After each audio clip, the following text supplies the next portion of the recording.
The handsome-faced kid is our protagonist, Leo Plov. 5,000 years ago he went by another name, Kyle, the one who defeated Erebos, the source of evil. But after 5,000 years passed, he discovered that, for some mysterious reason, none of his deeds had been recorded at all, while his teammates were lauded everywhere.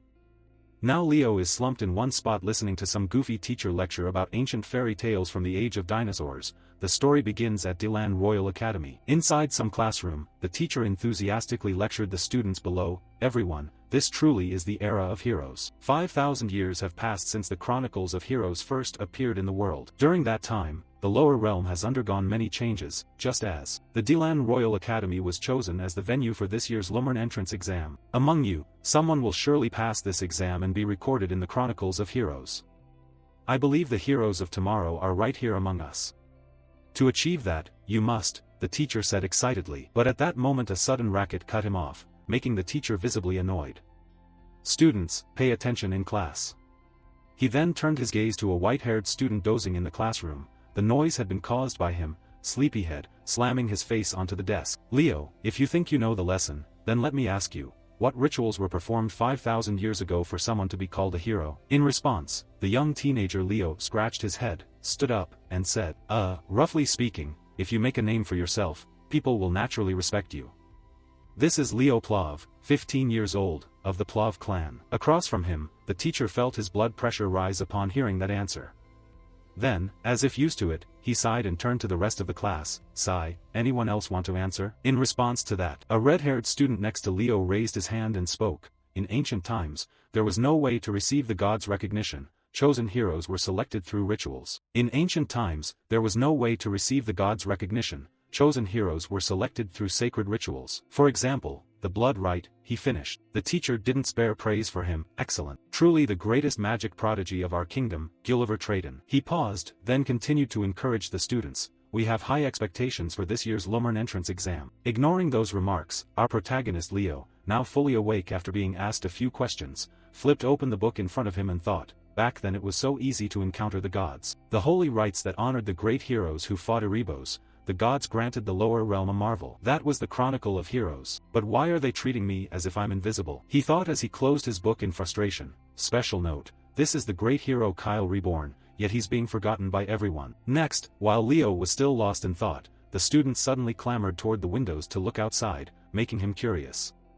"They're here." Where are they?" Look, it's the Zerdinger family crest. Amazing, it's Celia Zerdinger." The students shouted excitedly like they'd spotted an idol. In the hallway outside, a young woman accompanied by numerous soldiers calmly advanced. Then a school-wide announcement sounded, "All students please gather in the auditorium without exception, the Zerdinger family is visiting our school, blah blah." Hearing that, Leo stood up from his seat. Seeing that, his red-haired friend Traden teased, "Leo, are you trying to impress the Zerdinger family? You think they'll notice you?" In reply, Leo shot him a look like he was staring at an idiot and said, "I'm heading out. I'm not interested in that stuff, unlike you." With that, Leo turned and walked straight outside without hesitation. Behind him, Traden felt both embarrassed and angry. "I'm not interested either, I just want to see Celia Zerdinger as a rival," he shouted, only to get a wave from Leo that nearly made him breathe fire. "I'm serious." Time passed quickly. The scene shifted to a training ground where Leo gripped a wooden sword to practice. He vowed not to neglect physical training, his body would definitely be stronger in this life. As he muttered that to himself, a voice sounded beside him, "What are you brooding about?" The words had barely finished when the figure of a woman immediately appeared, executing a sword swing with a look like she was facing an enemy. Seeing this, Leo had no time to ask questions and hurriedly raised his sword to block. Time passed quickly. The scene shifted to a training ground where Leo gripped a wooden sword to practice. He vowed not to neglect physical training, his body would definitely be stronger in this life. As he muttered that to himself, a voice sounded beside him, "What are you brooding about?" The words had barely finished when the figure of a woman immediately appeared, executing a sword swing with a look like she was facing an enemy. So Leo had no time to inquire and hastily raised the wooden sword in his hand to parry the blow. He was about to explain a few things when the woman before him cut him off. "It's been a while since I practiced sword work. You won't get into Lumern with only mediocre talent, this will be the final test." Having said that, she raised the sword again and lunged at the protagonist, forcing him to clench his teeth as he withstood the heavy strike from his mother. Opposite him, the lady, seeing her son's body tremble uncontrollably after a single blow, taunted, "Should I be a little tougher?" And then, she began to increase the power of each strike, and her attack speed stepped up noticeably, forcing Leo to strain just to barely keep up. After a few dozen seconds he was panting like an ox from exhaustion. "Aren't you pushing me too hard, Mom?" Leo complained. Sadly, his words had no effect on his mother. If anything, she complained, "We're fighting and you still have time to talk." As she blocked every move.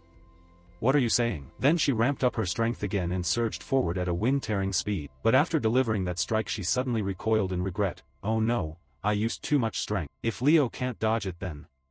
The lady panicked inwardly. However, not to disappoint her, at the last possible moment Leo tilted his head and calmly dodged to the side. Seizing the moment while his mother was still startled, he thrust his sword to her throat and gently asked, "Are you okay, Mom?" The lady stood dazed, having been defeated so easily. She wondered just how deep the child's talent ran. After about 2 seconds of astonishment she sat up, brushed the dust from her clothes, and asked, "Leo, you still plan to go to Lumern, right?" Lumern Academy, that's the human hero academy among the 4 hero academies for different races, where the chronicles of heroes are recorded. It's the place where one's record of ability is most highly preserved, Leo thought to himself, and he nodded firmly, "Yes, of course." Seeing that, his mother continued cheerfully, "The Zerdinger family is visiting Delan and will be staying at our estate." "The Zerdinger family staying at our house?" Leo asked, full of curiosity. "That's right, I'm not only happy about it, I'll ask Viscount Zerdinger to have them pass the Zerdinger Chi Field technique on to you. With that technique you'll be strong enough to take the Lumern exam next year." Having said that, she happily ruffled her son's hair, unaware that Leo only chuckled inwardly at her words. "Mom, but I plan to take it this year." Time passed quickly, the scene shifted to the front of the manor. Just as Leo's mother had mentioned, members of the Zerdinger family had just arrived. Stepping down from a luxurious black carriage, the girl named Celia alighted gracefully, though she still wondered, "Why do I have to come here? Why did you choose to stay at a place like this? Why not just book an entire hotel? I just want to focus on the Lumern entrance exam, why come to some small family's house?" Questions began to form in Celia's mind. Beside her, her Uncle Z suddenly spoke up, "Aren't you curious about Leo, the one who said he wouldn't care about the Zerdinger family?" In response, Celia arrogantly brushed her hair and sneered, "Humph, a would-be knight who can't use a chi field isn't worth watching, right?" "My view is a bit different," Ziz murmured. Next, the two of them greeted the manor's hosts. "It's an honor to meet you," both bowing as they spoke. "Welcome, Viscount Ziz Zerdinger," the lady replied. Her name was Reina Plav, matron of the Plav family, and the man beside her was Dade Plav, the head of the Plav clan. "Greet them, Celia, this is Viscount Plav," Ziz reminded. And following his cue, Celia composed herself, placed a hand to her chest, and introduced herself. "My name is Celia Zerdinger. I look forward to your guidance." "Nice to meet you, Celia," Reina said with a smile, thinking the girl resembled her father and uncle. Across from her, Celia studied the matron's appearance and her eyes glazed for a moment. Wait, black hair, red eyes. Could she also be from the Zerdinger line? She wondered inwardly, and as if reading her thought, Uncle Ziz nodded and explained, "Reina Plav, she's your aunt." Cut to the receiving room, where Reina and Ziz were cheerfully sharing tea and conversation. Ziz mentioned that he had visited Leo's school before. "We stopped by Delan Royal Academy earlier, it was packed with students. But I heard Leo said he wasn't interested in us and went home." Hearing this, Lady Reina laughed heartily. "The Zerdinger family's formidable reputation is disappointing. If that upset you, I apologize on my son's behalf. He only cares about training." Hearing that, Ziz grew curious and asked what kind of child Leo was. In response, the lady affirmed, "Leo possesses an almost unbelievable talent." At that, the Viscount's expression changed and he asked sternly, "Do you truly believe Leo has the right to inherit the Zerdinger flame?" "Not because he's your son, I'm convinced he's more than worthy," Reina insisted once more. Seeing that, Uncle Z smiled, "If you've said that, I'm looking forward to it. However, I need to assess the boy's potential myself." Cut to Leo's location. He sat cross-legged as if trying to focus his cultivation. At that moment, a faint, gentle glow began to flicker from his right wrist, and then, Leo snapped his eyes open and whispered, "Finally the vessel to receive everything is complete. The reason I haven't learned a chi field until now is because the moment a person accepts a chi field. The reason I haven't learned a chi field until now is because the moment a person accepts a chi field, the body naturally adapts to that field and loses the chance to accumulate mana and mental strength. In my previous life, if I had mastered their power and nature more perfectly, if I had handled everything completely correctly, I might not have left behind any hidden talents. In this life, I will fully master it, starting with the chi field, Leo told himself. Just then a voice called from behind, "You're Leo Plav, aren't you?" In front, Leo, hearing this, turned around in curiosity. It turned out the person was that girl, Celia. Seeing Leo had noticed her, she unexpectedly offered kindly, "From what I see your fundamentals are solid. I will personally teach you swordplay. How about it?" Celia said cheerfully, though her real aim was to score points with her aunt, who was Leo's mother. Turning back to the protagonist, he didn't agree immediately but asked, "Who are you?" In response, Celia proudly introduced herself, "I'm Celia Zerdinger, also known by the title of the World's Sword Maiden." "Oh, is that so? Thanks for the concern, but I have no intention of being taught by someone weaker than me," Leo shrugged, causing Celia to gape in surprise. "Are you saying you're stronger than me?" she asked with a face full of disbelief. Seeing this, Leo clarified further, "Well, in a life-or-death battle you're stronger because I don't use a chi field. But in a pure sword duel it's a different story," the male lead said confidently as he looked at her face. Celia's expression turned angry. Next, she glanced at the pile of weapons set to the side, and casually picked up a sword from among them and challenged Leo to a duel. "Fine, if you're that confident then fight me." After saying that she smirked inwardly, "Leo, just because you have a chi field and think you're stronger than me?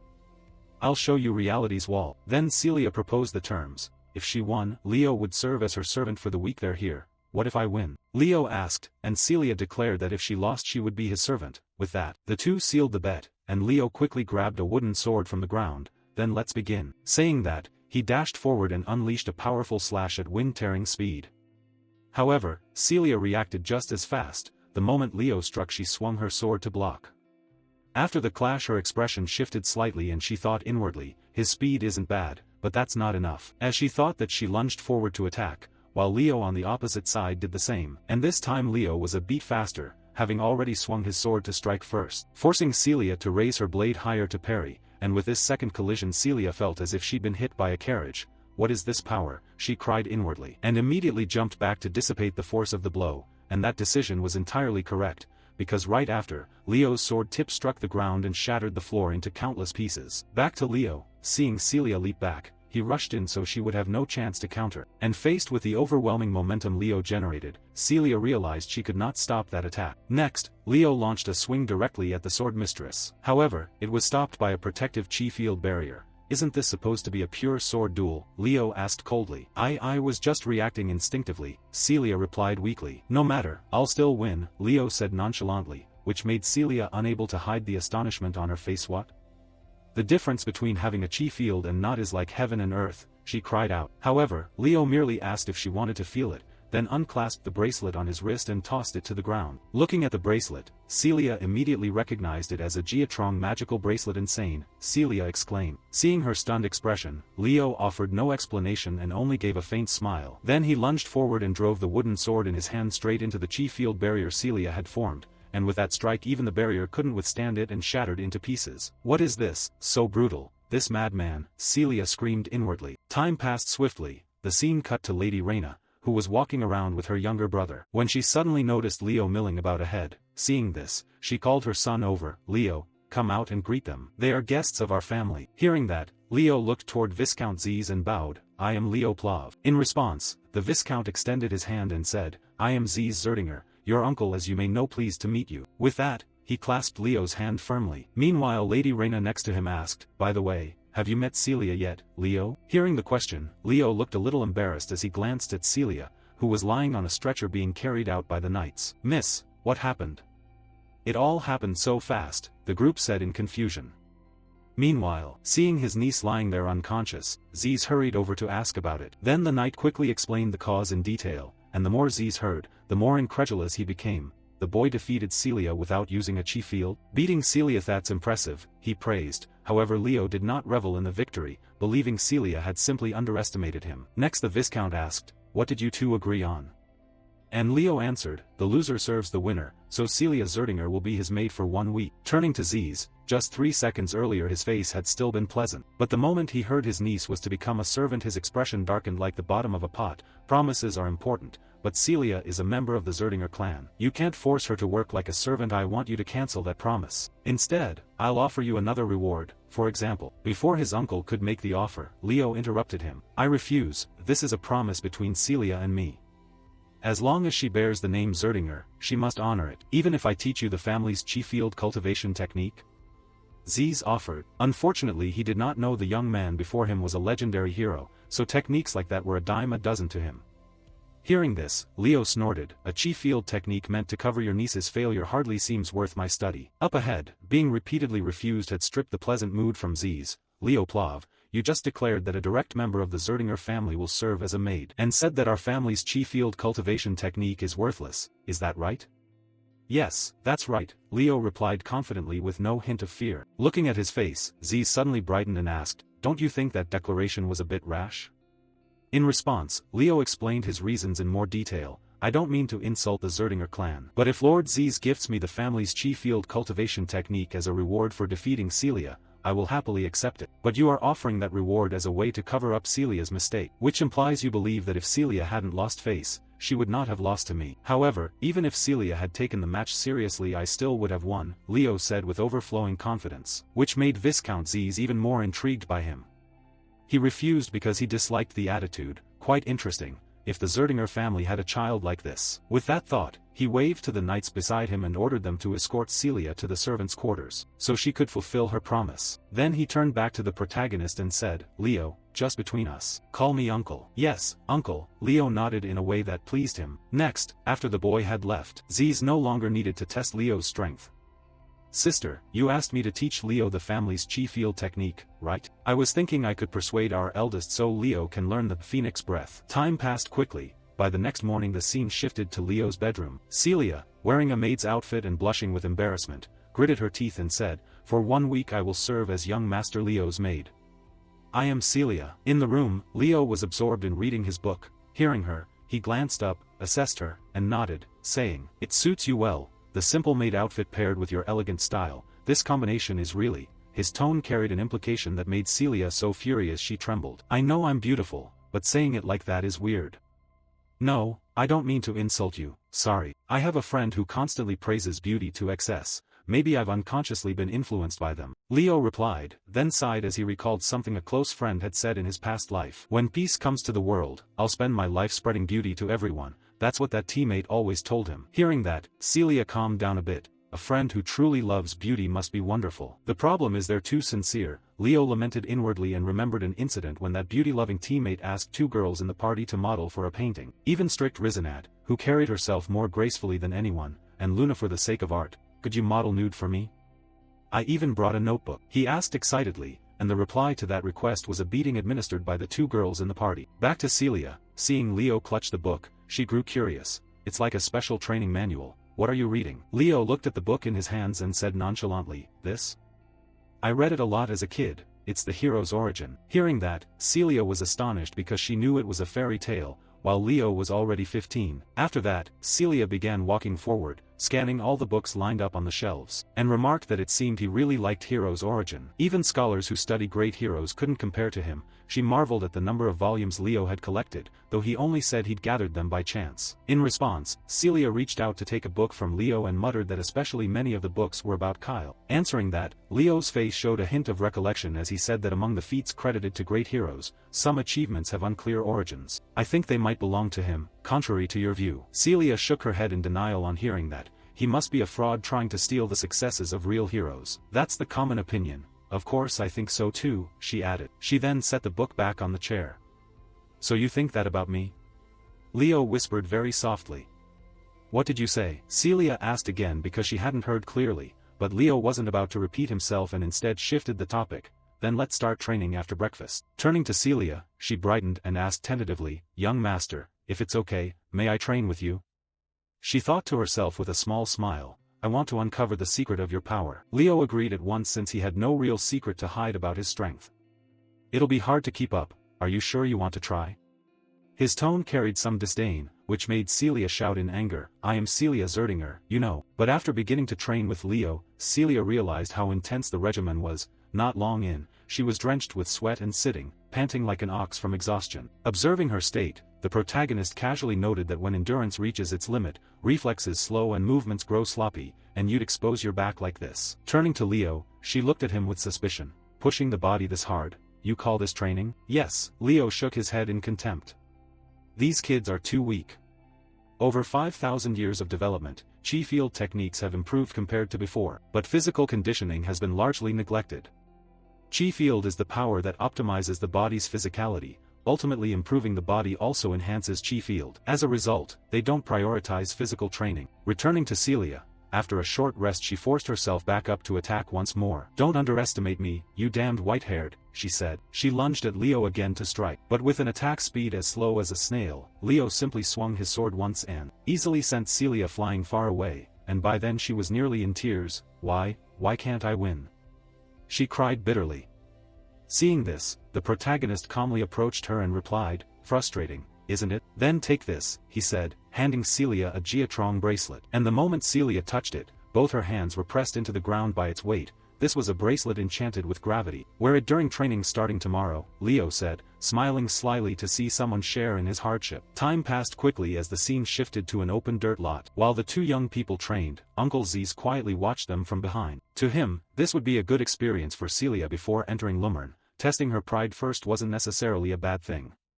Thinking that, he called out loudly to Leo, "Leo, I intend to ask the family head to let you inherit the Phoenix Breath technique." Across from him, the protagonist couldn't help but startle because he'd heard of this technique before. The Phoenix Breath, the origin of all chi field techniques within the Zerdinger family. I've heard only those recognized by the family can inherit it, Leo thought to himself. Meanwhile, Celia immediately turned and objected, "Father won't agree that easily." In response, Ziz nodded and explained, "Right, so there will be a condition attached. You must pass this year's Lumern entrance exam," he said calmly, but upon hearing the requirement Celia grew anxious and fearful for Leo. "What? The Lumern entrance is a combat test. Uncle, you know someone who doesn't use chi field like Leo entering would be far too dangerous." As for Leo, he wasn't frightened by the condition, instead he felt an indescribable excitement inside. "A real fight, huh? Right, I guess I have no other choice." Seeing him thoughtful, Uncle Ziz asked again, "What do you think about that, Leo?" Leo gave a confident nod in reply, "My parents said they'd respect my decision, so I'll take part." His answer didn't overly surprise Viscount Ziz. Just as expected, the boy planned to enter the exam this year. With that added motivation, Leo plunged back into training. "Then let's rest a bit, now continue," he said, returning to his running. "Who says I can't keep up?" Celia shouted. Time quickly passed. A week later, the scene shifted to Deland School. Today was the Lumern Academy entrance exam, and from early morning everyone had gathered to await the test. Celia's arrival naturally drew attention. "Isn't that Celia Zerdinger? Amazing to see the sword woman in Personos that beside her?" Curious murmurs rose, while Celia glanced and asked, "Leo, are you nervous, young master?" "Not at all," Leo replied lightly, then used a teasing look to chide the young woman. "Shouldn't you fix the way you speak?"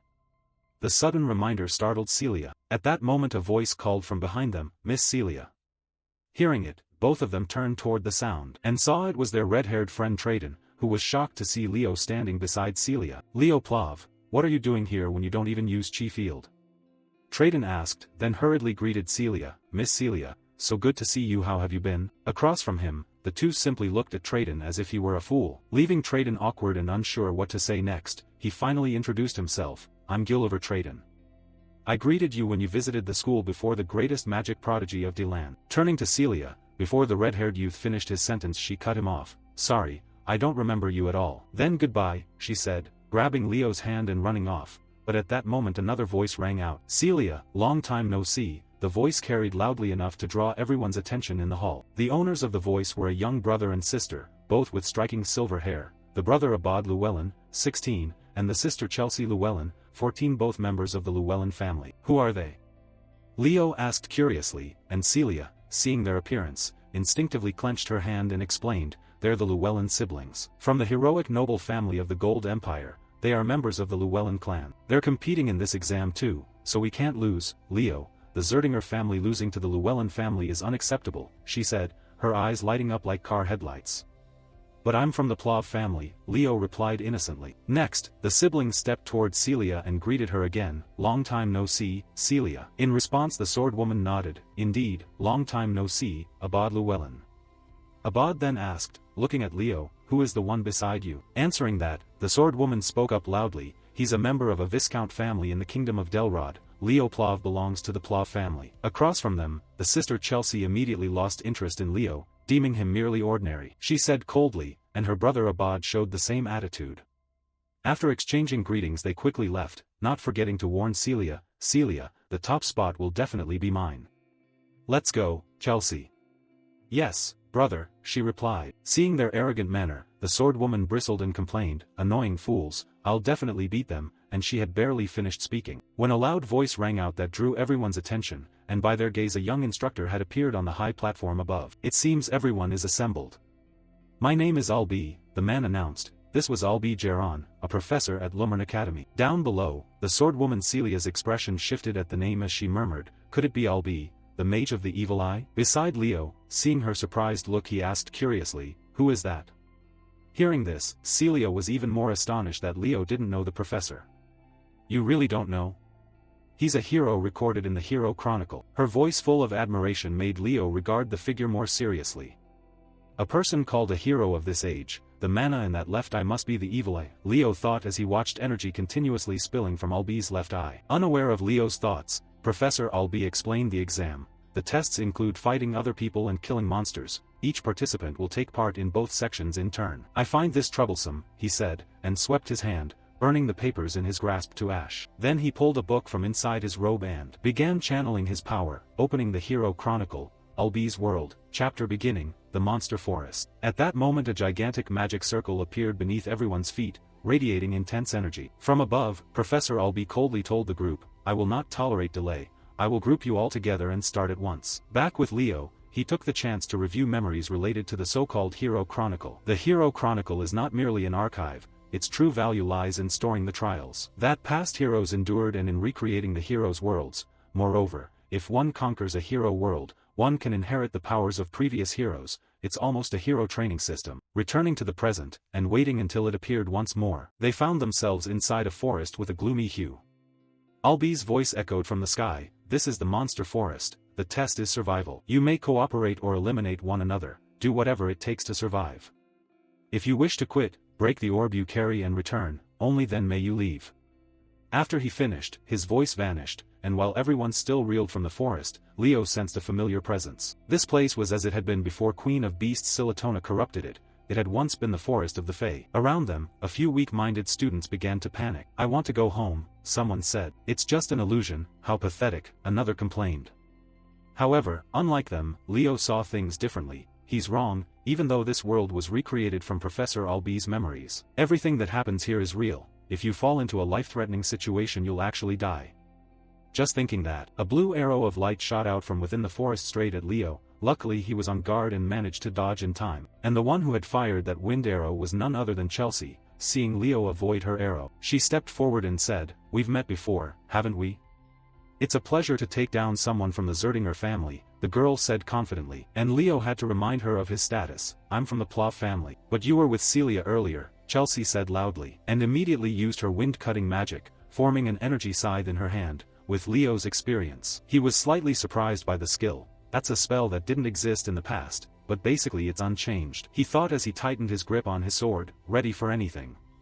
Meanwhile, Chelsea, seeing Leo remain calm in front of her, seemed irritated and sighed. "Huh, you're still calm even with me in front of you," she said. Then she spun her scythe in a circle, and hurled it forward like a saw. However, the attack wasn't enough to trouble Leo. With a single swing of his sword he easily knocked the scythe back. Seeing him do it so effortlessly, Chelsea's expression shifted slightly.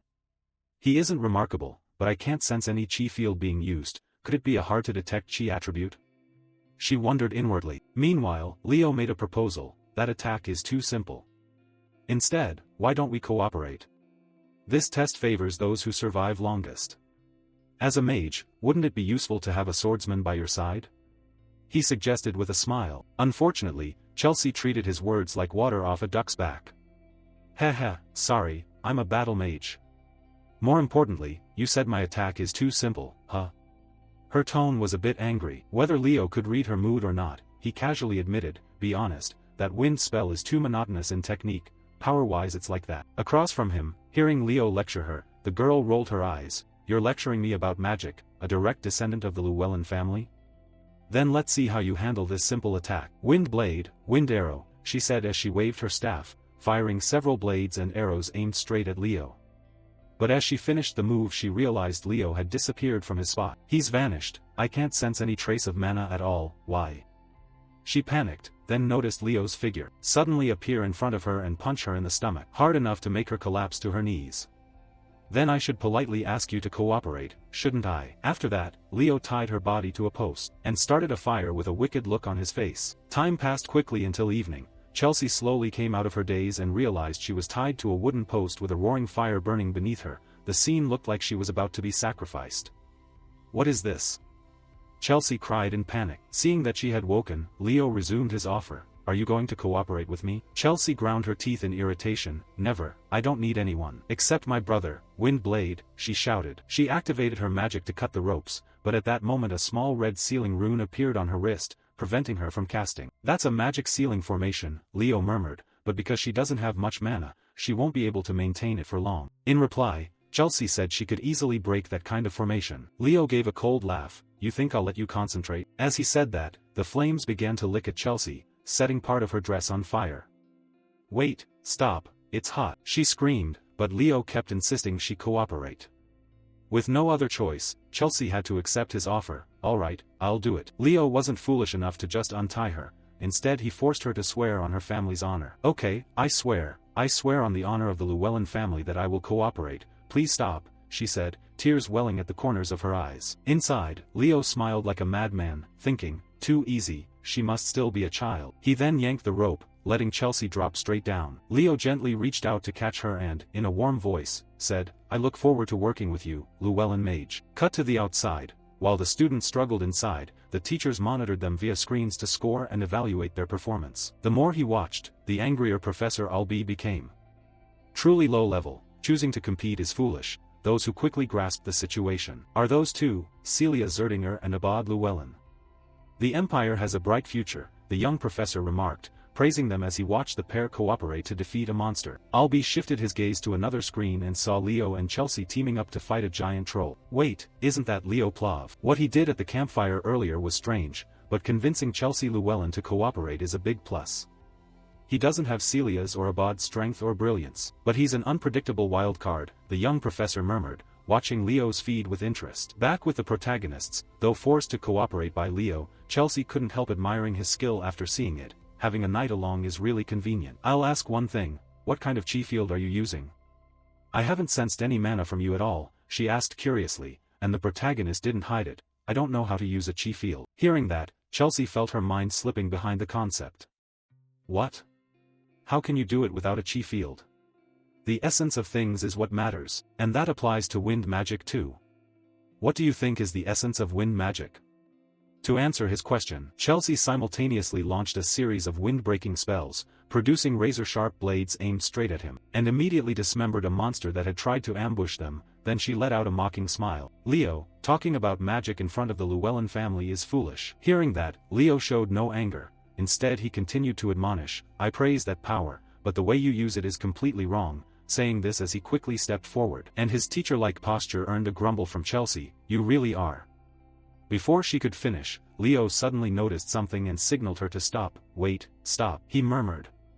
Chelsea realized why Leo had shouted. Before them were several withered, dry corpses that looked ancient like mummies. She frowned and said it looked like a long-dead body. Ahead, Leo said he'd seen things like this before. Now I understand the conditions to pass this test, Leo muttered to himself, but at that moment he suddenly sensed something targeting him. With no time to think, Leo lunged, grabbed Chelsea's body and pulled her aside. His decisive action kept them both safe from a strange ranged attack. Then a few people appeared in the distance. Unfortunately, one said, I want to take down Chelsea Llewellyn first. When Chelsea Llewellyn is eliminated, the one standing next to her isn't notable. The voice belonged to the red-haired Traden, who seemed to have allied with another group of students to remove strong contenders. All right, attack together, he shouted, and the surrounding students surged forward like rabid dogs. But those guys shouldn't fight Leo up close. How could they hope to duel him? Instantly Leo delivered a punch to the face of one who rushed him, sending the man's body collapsing like a dead dog to the ground. Seeing their comrade fall so quickly, the others panicked and dared not attack recklessly anymore. Support me, Chelsea, Leo called as a reminder.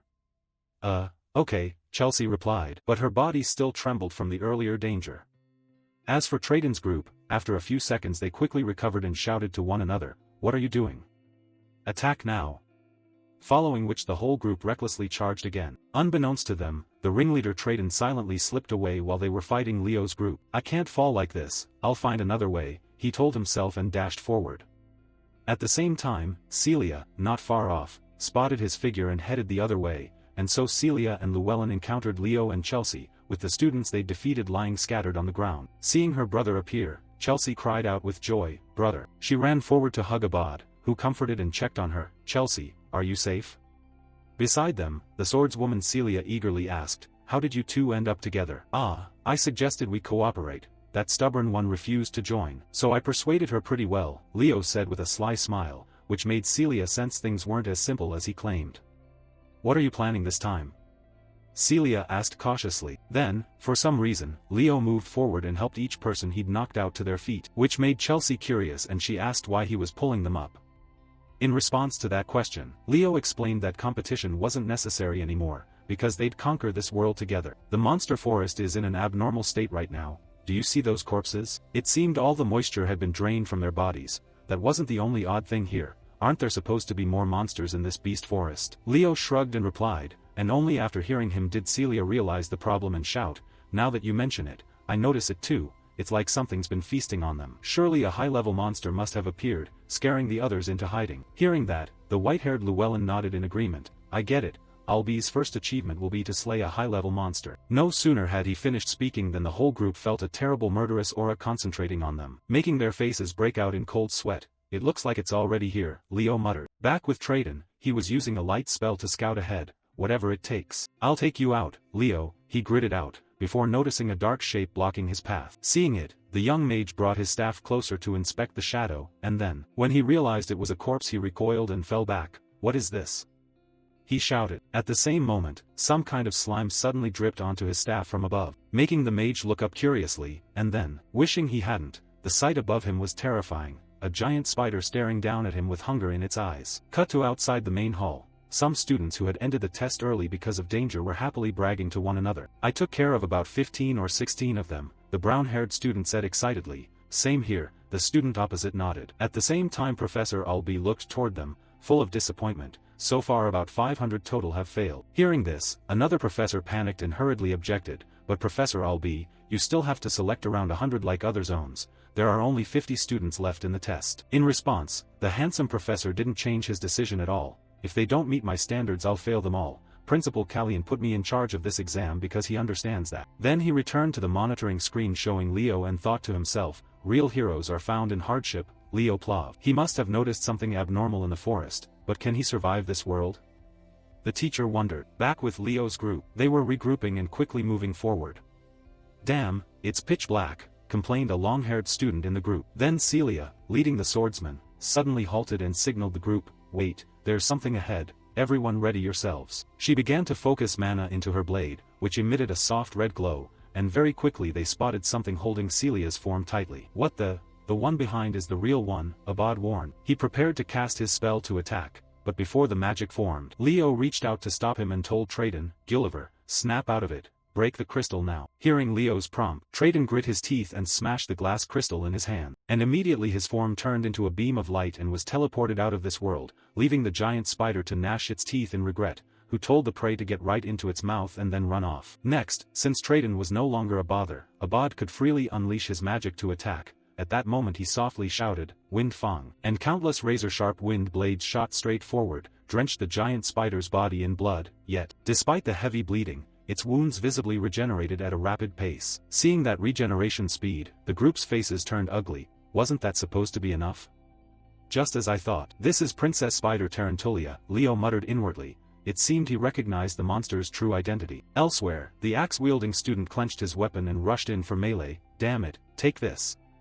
he shouted. But before his weapon could reach the giant spider, one of its legs slammed him and sent his body flying far away. As for the swordswoman Celia, with no time to tend to the fallen man, she forced out, "I'll finish it in one strike." At once, she began gathering intense energy at the tip of her blade, and when it had charged fully, Celia released that energy forward like a laser beam, instantly piercing through the spider's head. However, one had to admit the spider's life force was terrifyingly strong. Though a hole had been drilled through its forehead, within seconds that gap had regenerated as if nothing had happened. The unbelievable sight left her stunned. "Impossible," Celia said in alarm. And seeing her attack had no effect, the mage Abad stepped up to demonstrate the gulf between a spellcaster and a knight. He declared confidently and cast a spell called Barrage, producing wind blades of devastating force that twisted into the giant spider's body. Yet against the Spider Queen, that level of damage still wasn't enough. All it did was enrage the spider further. Up to now Abad had dealt it the most damage and caused it constant pain, so it began directing its hatred toward him. Seeing this, his sister Chelsea hurriedly used her magic to attack and narrowly save her brother. In the end he was only slightly injured in the arm. "Are you okay?" Chelsea asked. "Thanks, Chelsea," Abad replied. As for the axe boy, seeing that even Celia and Abad couldn't harm the monster, despair showed on his face. "What is this thing?" he cried in fear, and with his knowledge Leo stepped forward to explain to the group. "This is an abnormal regeneration ability. It's the daughter of Salatna, Queen of Tartarus, a monster from Erebos' army that ravaged the fairy forest."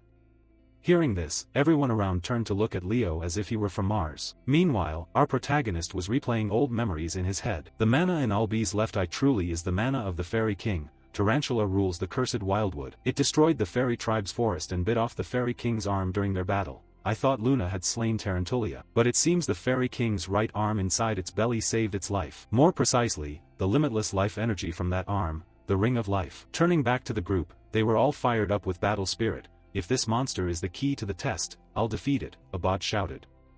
"Who said that?" Celia objected. Then the two of them began continuously using their skills to bombard the giant spider head-on. However, watching them, Leo knew this was just wasted effort. It would keep regenerating until your mana was completely drained. Leo warned in a cold tone. "So what do you propose?" Celia asked. Leo said they needed two people to cooperate together. Hearing this, the idiots. Abad flat out refused. "I refuse. I'll be the one with the highest score." "No, I will," Celia yelled. Up ahead, Leo saw the two idiots arguing instead of facing the situation and barked, "If we don't get through this hero realm, everyone will be eliminated." At his words, both of them startled, realized the problem, and hastily stopped their bickering. Then Abad offered his view. "Even if we cooperate it'll take a long time to prepare an attack strong enough to kill it instantly, but only the two of us, me and Celia, can hold the monster down long enough." Upon hearing that, the swordswoman Celia fell silent, and while everyone hesitated, Leo stepped up to take responsibility. "I'll do it," he said with a face full of confidence. However, Celia didn't trust that for a second. "What? That's basically suicide. He doesn't even know how to use an aura field." "I know, but I can hold it for 5 minutes," Leo said calmly, as if it were no big deal. From behind, the mage Abad anxiously asked, "What if the attack fails?" After hearing that, Leo also said he didn't think that would happen, because fire and wind have always been good friends and worked together flawlessly. His words made Celia and Abad turn to look at each other as if they were thinking something. Then, while they were still thinking, Leo hurled himself at the spider, gripping his axe tightly and smashing it straight into its mouth, causing the spider to let out a pained shriek. Back with Leo, seeing that the monster could recover to normal too quickly, he told himself, "Just as I thought, this is the limit if I don't use an aura field." Thinking this, to find a more effective stalling solution he called out to the mage Chelsea behind him, "Chelsea, use wind magic to blow all the weapons around toward me." As he spoke, he jumped to the side to dodge a giant spider leg that had just thrust toward where he had been. Hearing his request, the mage panicked and warned, "If you move that fast you'll get hurt." "There's no time to explain," Leo insisted. "I'll catch them so don't worry, just hurry." "Which weapons?" Chelsea asked. "Any of them will do," Leo replied, and per his request, the mage quickly used her wind magic to send some weapon flying toward him. In front of him, based on the sound of the moving weapon he could vaguely guess what it was. By that sound, it was either a curved short sword or a double-edged long blade. Thinking that, he drove power into his legs and leaped up into the air, at the same time reaching out with both hands to snatch the two weapons that had been sent to him. Then, using the downward momentum, Leo executed a flurry of sword strikes, chopping the spider's legs into segments. However, under the destructive pressure his swords only managed a few blows before shattering into pieces. Seeing this, Leo immediately asked Chelsea to send more weapons. Then he shouted loudly, and without needing more instruction the mage cooperated smoothly, blowing weapon after weapon toward him. Like that, the protagonist began to display his extraordinary weapon skills. He struck the spider so relentlessly it couldn't react in time, and Chelsea watched in astonishment. "He looks our age, but this scene is like a war god," Chelsea thought to herself. Meanwhile the mage Abad, witnessing the scene, no longer dared to underestimate Leo. "So he's not just some nobody," he muttered, turning back to Leo. While beating the giant spider he also took a small wound on his face. Feeling the warm blood running down his cheek, Leo broke into an excited smile. "I can still feel it. If I can't take down a bug like this, the others will laugh at me in the other world." Thinking that, he gripped the sword hilt tightly and, with all his strength, slashed straight into the creature's body. As a result, after the strike the sword was ruined into many fragments. As usual, Leo asked for the next sword. But Chelsea's face turned horrified as she explained that it was the last sword. The unexpected news left Leo's excited expression dumbfounded. Fortunately, at that moment the swordswoman Celia behind them finished charging her skill. A fierce energy surged from her and she shouted to signal Leo where to dodge. "How about you, you flea of a monster?" Celia bellowed, swinging her blade forward and unleashing a terrifying column of fire that struck the spider. Before it could make another sound it was roasted like a spider kebab, and after it perished. Everyone received a notification. World of Albi, opening chapter, the wildwood has been cleared. Hearing that, Celia seemed to lose all her strength and collapsed to the ground. That's it, she exhaled in relief. Then she turned back to Leo and exclaimed, "He really did hold that monster off for 5 minutes, Leo. Well done," the swordswoman praised, but before she finished the sentence the young mage Chelsea interrupted, "Amazing, wonderful. You look like a hero from the stories." "Really?" Leo sighed and asked back, since after all he wasn't exactly a true hero. In response Chelsea looked at him with the gaze of a fan and said, "That's right, I want to be a battle mage so I really want to learn more about close combat. It's my biggest weakness, please teach me." Over here, the swordswoman Celia, seeing Chelsea volunteer to be trained by Leo, began to chuckle at the untrained lambs. "I really hope everyone can experience Leo's training at least once," she said with a mischievous smile, leaving the young mage behind her puzzled. Back to Leo, ignoring their chatter he reached down to pick up the ring that had fallen on the ground and wondered, is this the item that dropped? Then, a beam of light shot out from inside the ring, and from that light a tiny figure with wings on its back appeared before him. Looking at the face of the figure opposite him, Leo immediately recognized that this was Prince Silid. "Silid, do you remember me?" "I'm Kyle," Leo asked softly, and the prince replied with a faint smile as if in recognition. Then he transformed back into a beam of light and slipped inside the ring. From Leo's perspective, seeing his friend return to the ring, he thought. It seemed he had become a mana king thanks to the treasure Albi found. He had received the mana eye. No sooner had Leo thought this than the space around them began to collapse, and a strange sound rang out. A countdown to return from the trial area began. 5, 4, 3, 2, 1. As a reward for clearing it, the oath of the Fairy King, a mysterious shadow suddenly appeared before Leo and whispered to him. The shadow's face was concealed by the author. However, when Leo looked at that face his eyes went blank as if he recognized who the figure was. Time passed quickly, and the scene shifted to a bustling town district. An old man was muttering as he looked at a report in his hands. It seemed the exam in the Western Territory had concluded. This old man was named Alien Bedian. He was a master swordsman and the headmaster of Reborn Academy, and beside him, a woman who looked like a secretary was also troubled by the news. "It's finished. But there are still so many people in the other regions. How many did Master Albi pass?" she asked with difficulty. Hearing that, Alien glanced back over the report and exclaimed in surprise, "Oh, if it's Albi, the number's probably decent. 40 people passed. Is that a lot?" The secretary sighed. However, the headmaster already had a plan. "Don't be too anxious, I thought maybe only about 10 would pass." As he said this, Alien laughed heartily, leaving the secretary at a loss for words. Then she asked curiously, "I guessed Celia or Abad would top the list, so who actually earned that spot?" In response, Alien said it was hard to choose and one person had been nominated to represent the new students. Upon hearing that, the secretary was stunned because she knew how strict Albi was. Professor Albi nominated someone? Surprising indeed. So was it Celia Zerdinger or Abad Llewellyn? That's a name we've never heard before. Unexpected that Albi would rate him so highly. I wonder what kind of student he is. I'll send Leo Plav as the representative for the new students. Reason, potential to become a hero. Time passed quickly, the scene shifting to some enormous bathhouse where our protagonist, Leo, was lounging relaxedly inside the tub. Pains like these needed healing through care and time. Wonderful, Leo murmured softly, leaning his back against the edge. And at that moment, the voice of the mysterious shadow from before echoed in his head. The reward for passing was the oath of the Fairy King when one passed through the world of a living hero. Normally there would be no reward, yet somehow, only I received it, only me, Leo wondered silently to himself. However, before he could think any further, Lady Reyna suddenly entered the bathhouse, leaving him momentarily stunned. "Mother, is something wrong?"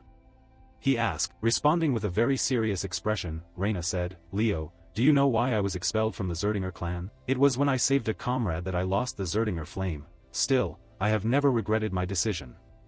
Leo, I want you to use your strength and talent for what is right, and congratulations on being accepted into Reborn Academy," she said, breaking into a refreshing smile. Time quickly moved on. The scene shifted to a lavish city. This was Lemuria, home to Reborn Academy, and through the spatial portal, Leo's group had arrived here. "You have arrived in the city of Lemuria, make sure you've packed all your belongings before leaving the gate, a voice reminded. On this side, Leo turned his gaze to a complex of buildings across the river and whispered, "This is the center of the world, Lemuria, and over there is Lumern Academy." Ahead of them, Uncle Z's voice rang out, "Leo, how was the past month for you?" "Congratulations on passing the entrance exam," he added, extending his hand in greeting, and Leo quickly returned the gesture. "Thanks, Uncle, but what brings you here?" Instead of answering directly, Z's posed a question. "Our clan has been mired in endless debate for a month. Do you know why?" Hearing that, Leo guessed the issue and said, "Have they decided on who will inherit the Phoenix Breath?" "Exactly.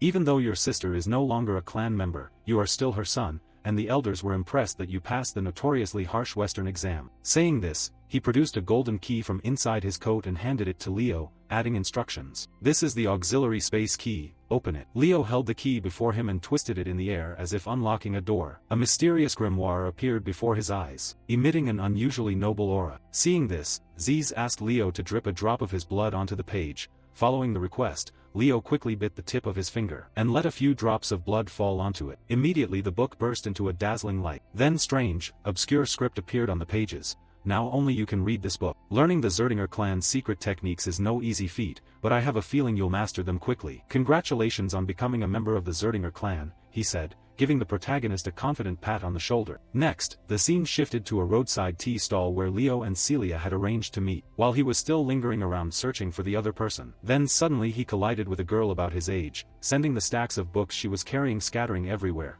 "Sorry, I wasn't watching where I was going," the girl said in a panic, hastily gathering up her books and quickly departing, perhaps because she was so rushed. While picking up her things, she left behind a student ID, which Leo spotted. "Chloe Muller, a freshman at Lumern Academy," Leo whispered as he looked at the card. Setting that aside, he quickly moved into a shop. Inside, the swordswoman Celia had been waiting for a while. Seeing Leo finally show up, she couldn't help but complain, "Leo, you're late, uniforms, textbooks, and a lot more to buy." "Sorry, I had to meet Uncle Z's," Leo said apologetically. Upon hearing this, Celia brightened and asked, "So they've decided then?"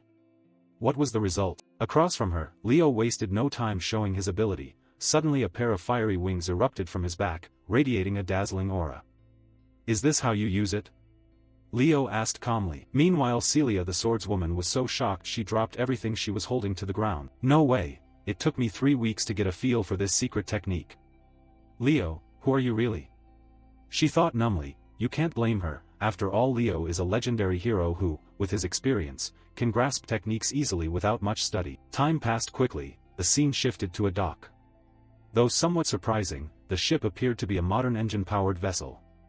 At this moment, the incoming freshmen were present preparing to depart. Staring at the huge ship before them, the group gaped in amazement, glancing around. "Wow, it's massive," murmurs of awe began to rise. Until a professor approached and addressed the group, "Welcome, freshmen. I'm Professor Inalandu, in charge of the Freshman Knights class. We will depart for Lumern now, everyone, board the ship," he said, pointing to the vessel behind him. And so the cluster of freshmen quickly boarded the ship, where a dessert banquet had already been prepared for the students to enjoy. As everyone happily ate, a voice suddenly addressed Leo and Celia. "Hey you two, the couple over there, got a moment? My name is Carr Thomas, I'm from the Kingdom of Moira. From medicines to weapons, I sell everything. Come see me if you need anything while at school." Saying that, he handed both of them one of his business cards. For the record, Carr is an alchemist, which explains his wide array of wares. Opposite them, Celia was still annoyed at being called a couple, so Leo answered for them, "Nice to meet you, I'm Leo Pla from the Kingdom of Delad." Hearing this, Carr's eyes flashed with surprise. "Delad? So you passed the Western Regional exam, impressive." Putting that aside, Leo scanned the surroundings and felt that something was off. After all, am I the only one who finds this situation strange? Everything is too peaceful, it feels like something's wrong. In response, Celia sighed and countered, "A warm welcome for freshmen who've passed the exam, isn't that normal?" Hearing this, Carr, mid-bite of cake, nodded, "Yeah, there's no reason they'd be rough with students before enrollment." "Definitely not," he said confidently. However, perhaps because this young man talked a bit too much, no sooner had he finished speaking than the entire ship began to tremble violently, signaling that something bad was about to happen. Then, from the depths of the sea, a gigantic tentacle rose up, and it lunged straight at the ship, cracking the deck in large fissures. Next, cries of alarm began to ring out, "Professor Ein, help!" In another corner, Professor Ein watched the students panic yet calmly sipped his wine as if nothing were happening. "Help you?" he said.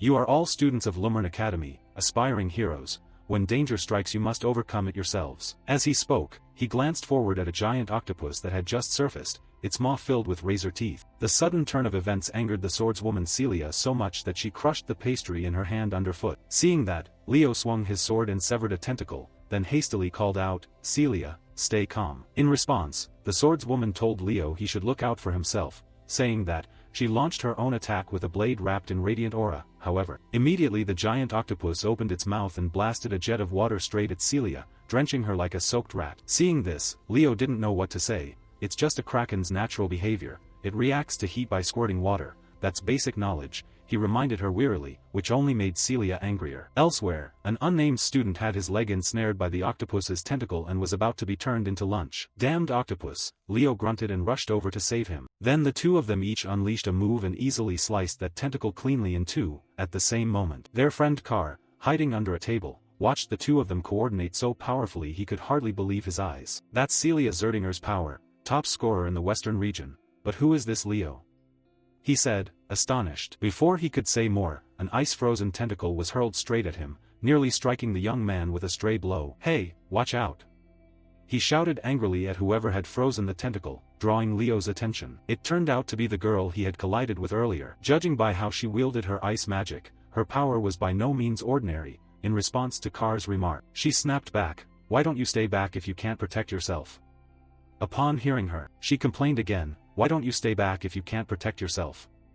Hearing her, he could only bemoan his own weakness. "God, the strong never care if we get dragged into their battles." Having said that, whether out of bad luck or fate, another massive tentacle was flung toward him, as if he had become a magnet for severed tentacles. And this time the attackers were the siblings Abad and Chelsea. "The contest isn't over yet," Celia Zerdinger, Abad called, and she, feeling the same, snapped back irritably. As the students fought the beast, Professor Ein leisurely enjoyed his glass of wine.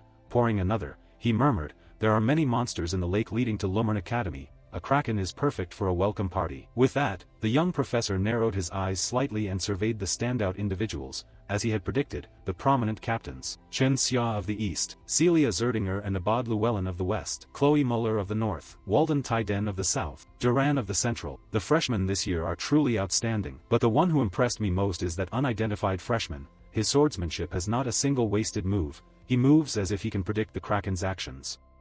I'll meet him in the knight's class. Thinking that, Ein couldn't help but smile with some anticipation. And so, with the combined efforts of the most outstanding individuals, even a kraken couldn't withstand attacks from many people and was forced to retreat. Soon after, the ship carrying them to Lumern Academy docked, and the moment they disembarked the group was violently seasick, their faces drained pale. "Imagining I've run out of all my supplies," Carr muttered. Next, Professor Ein lightly jumped down from the ship's bow and told everyone, "You'll be crossing that lake many times, so get used to it quickly." Now we'll move to the enrollment hall. Cut to inside Lumern Academy, at the Eloquent training grounds. The freshmen were gathered there, and on all sides a few people watched the newcomers as if to find the outstanding ones among them. "See, I told you, there won't be any ordinary ones. I hope this year brings interesting people." Murmurs and whispers began to spread. Paying no mind to the chatter, Professor Ein announced, "We will begin the matriculation ceremony now. Line up by region, top scorers at the front of each line. The headmaster will speak first." Obeying the order, the students quickly fell into neat lines. And after the formation was set, old Callian stepped forward to speak. "You have come here hoping to become heroes. I have only a few words for you. If you dream of becoming heroes, always put yourselves first and push beyond your limits. Those who cannot do that do not belong here." With that, perhaps from excitement, he raised his hand and smashed the podium before him, shattering it into pieces. This somewhat violent gesture left the students below silent, not daring to make a sound, not even a single clap. Turning back to Callian and seeing no response to his speech, the old man blushed slightly. "Did I talk too much?" At that, the students snapped back to life and erupted into loud cheers, bringing a smile to the old man's face. However, as if the response was still too weak, the headmaster casually said, "I can't hear anything," and the professors standing behind him went pale. The longer one teaches at Lumern, the more the grand image of the architect gets dismantled. Putting the headmaster's humorous nature aside, the host then continued, "Now we will hear the speech from the representative freshman. The freshman representative is Leo Plav. Please come to the stage." Below, Leo was surprised to hear he was the representative, and immediately looked toward Professor Ulby. Catching his eye, the handsome professor simply smiled and nodded lightly to signal him. With no choice, Leo had to step up to speak. Luckily they had prepared words for him. Addressing the professors and students, we, the freshmen, will enroll at Lummern as proud members of this academy, blah blah, thank you. That concluded the freshman representative speech by Leo Plav, and Leo folded the book in his hands. Then the host, not letting him down yet, turned and asked, "Thank you, Leo, now tell us what your goals are as the freshman representative." Beside him, Leo immediately guessed the school's intent. They wanted him to rile up those who nearly had this position instead of him. Thinking that, he, unafraid of anyone, loudly challenged the whole lot of manufactured stars. "Hello, I'm freshman representative Leo Plav. If anyone wants this spot, come and take it, whoever you are," Leo declared with overflowing confidence. The teachers behind him, who 3 seconds earlier had thought he was a model, obedient student, had expected a quiet matriculation ceremony. Time quickly passed until late afternoon, cut to Lummern Academy dormitories, where the freshmen were led by a guide to their quarters. "You've worked hard today. Starting tomorrow, exploratory classes will begin for about a week. During this time, regardless of the major you plan to study, you may attend any classes you like. During this period you'll pick 3 subjects to specialize in, that's it. Sleep early so you won't be late for the first class." Back to Leo. Before entering the room his friend Carr waved goodbye. "Leo, our rooms are next to each other. I'm really looking forward to tomorrow. Good night, Leo." "Yeah, see you tomorrow," Leo nodded in reply. Then, as soon as he stepped inside he tossed his suitcase onto the bed and lay down to rest, not even bothering to change his clothes. But of course Leo wasn't that careless. He lay down because there was something he needed to check right then. After closing his eyes, Leo's consciousness shifted into a vast space that resembled a gigantic library, with countless books arranged everywhere. "What I hope to find at Lummern is something, hopefully here, my heroic chronicle," Leo thought to himself. Time flew to the next morning, cut to the dining hall. While Leo was eating alone, Carr arrived with a tray 3 times the normal size, sat beside him and offered, "Leo, let's eat together." Seeing that, Leo didn't mind and agreed, "Sure." No sooner had the words left Carr's mouth than trouble found him. A tray of food was placed directly in front of Leo, accompanied by a shout. "Freshman representative, you said in your speech yesterday, do you really mean that?" The speaker was one of the standouts Professor Ein had noted, Duran Moira of the Central Region. His meal was ordinary enough, except for a small flag stuck into his hamburger for the kids to play with. Opposite him, Leo continued eating as if unaware of Duran's annoyed tone. "Seems my words yesterday were provocative, weren't they?" Leo said calmly, "Well, they were. It's not surprising if a stranger comes and stirs things up." The calmer he remained, the angrier Duran became. Seeing Leo seemingly dismiss his words, Duran's eyes bulged as he snapped, "Don't you know who I am?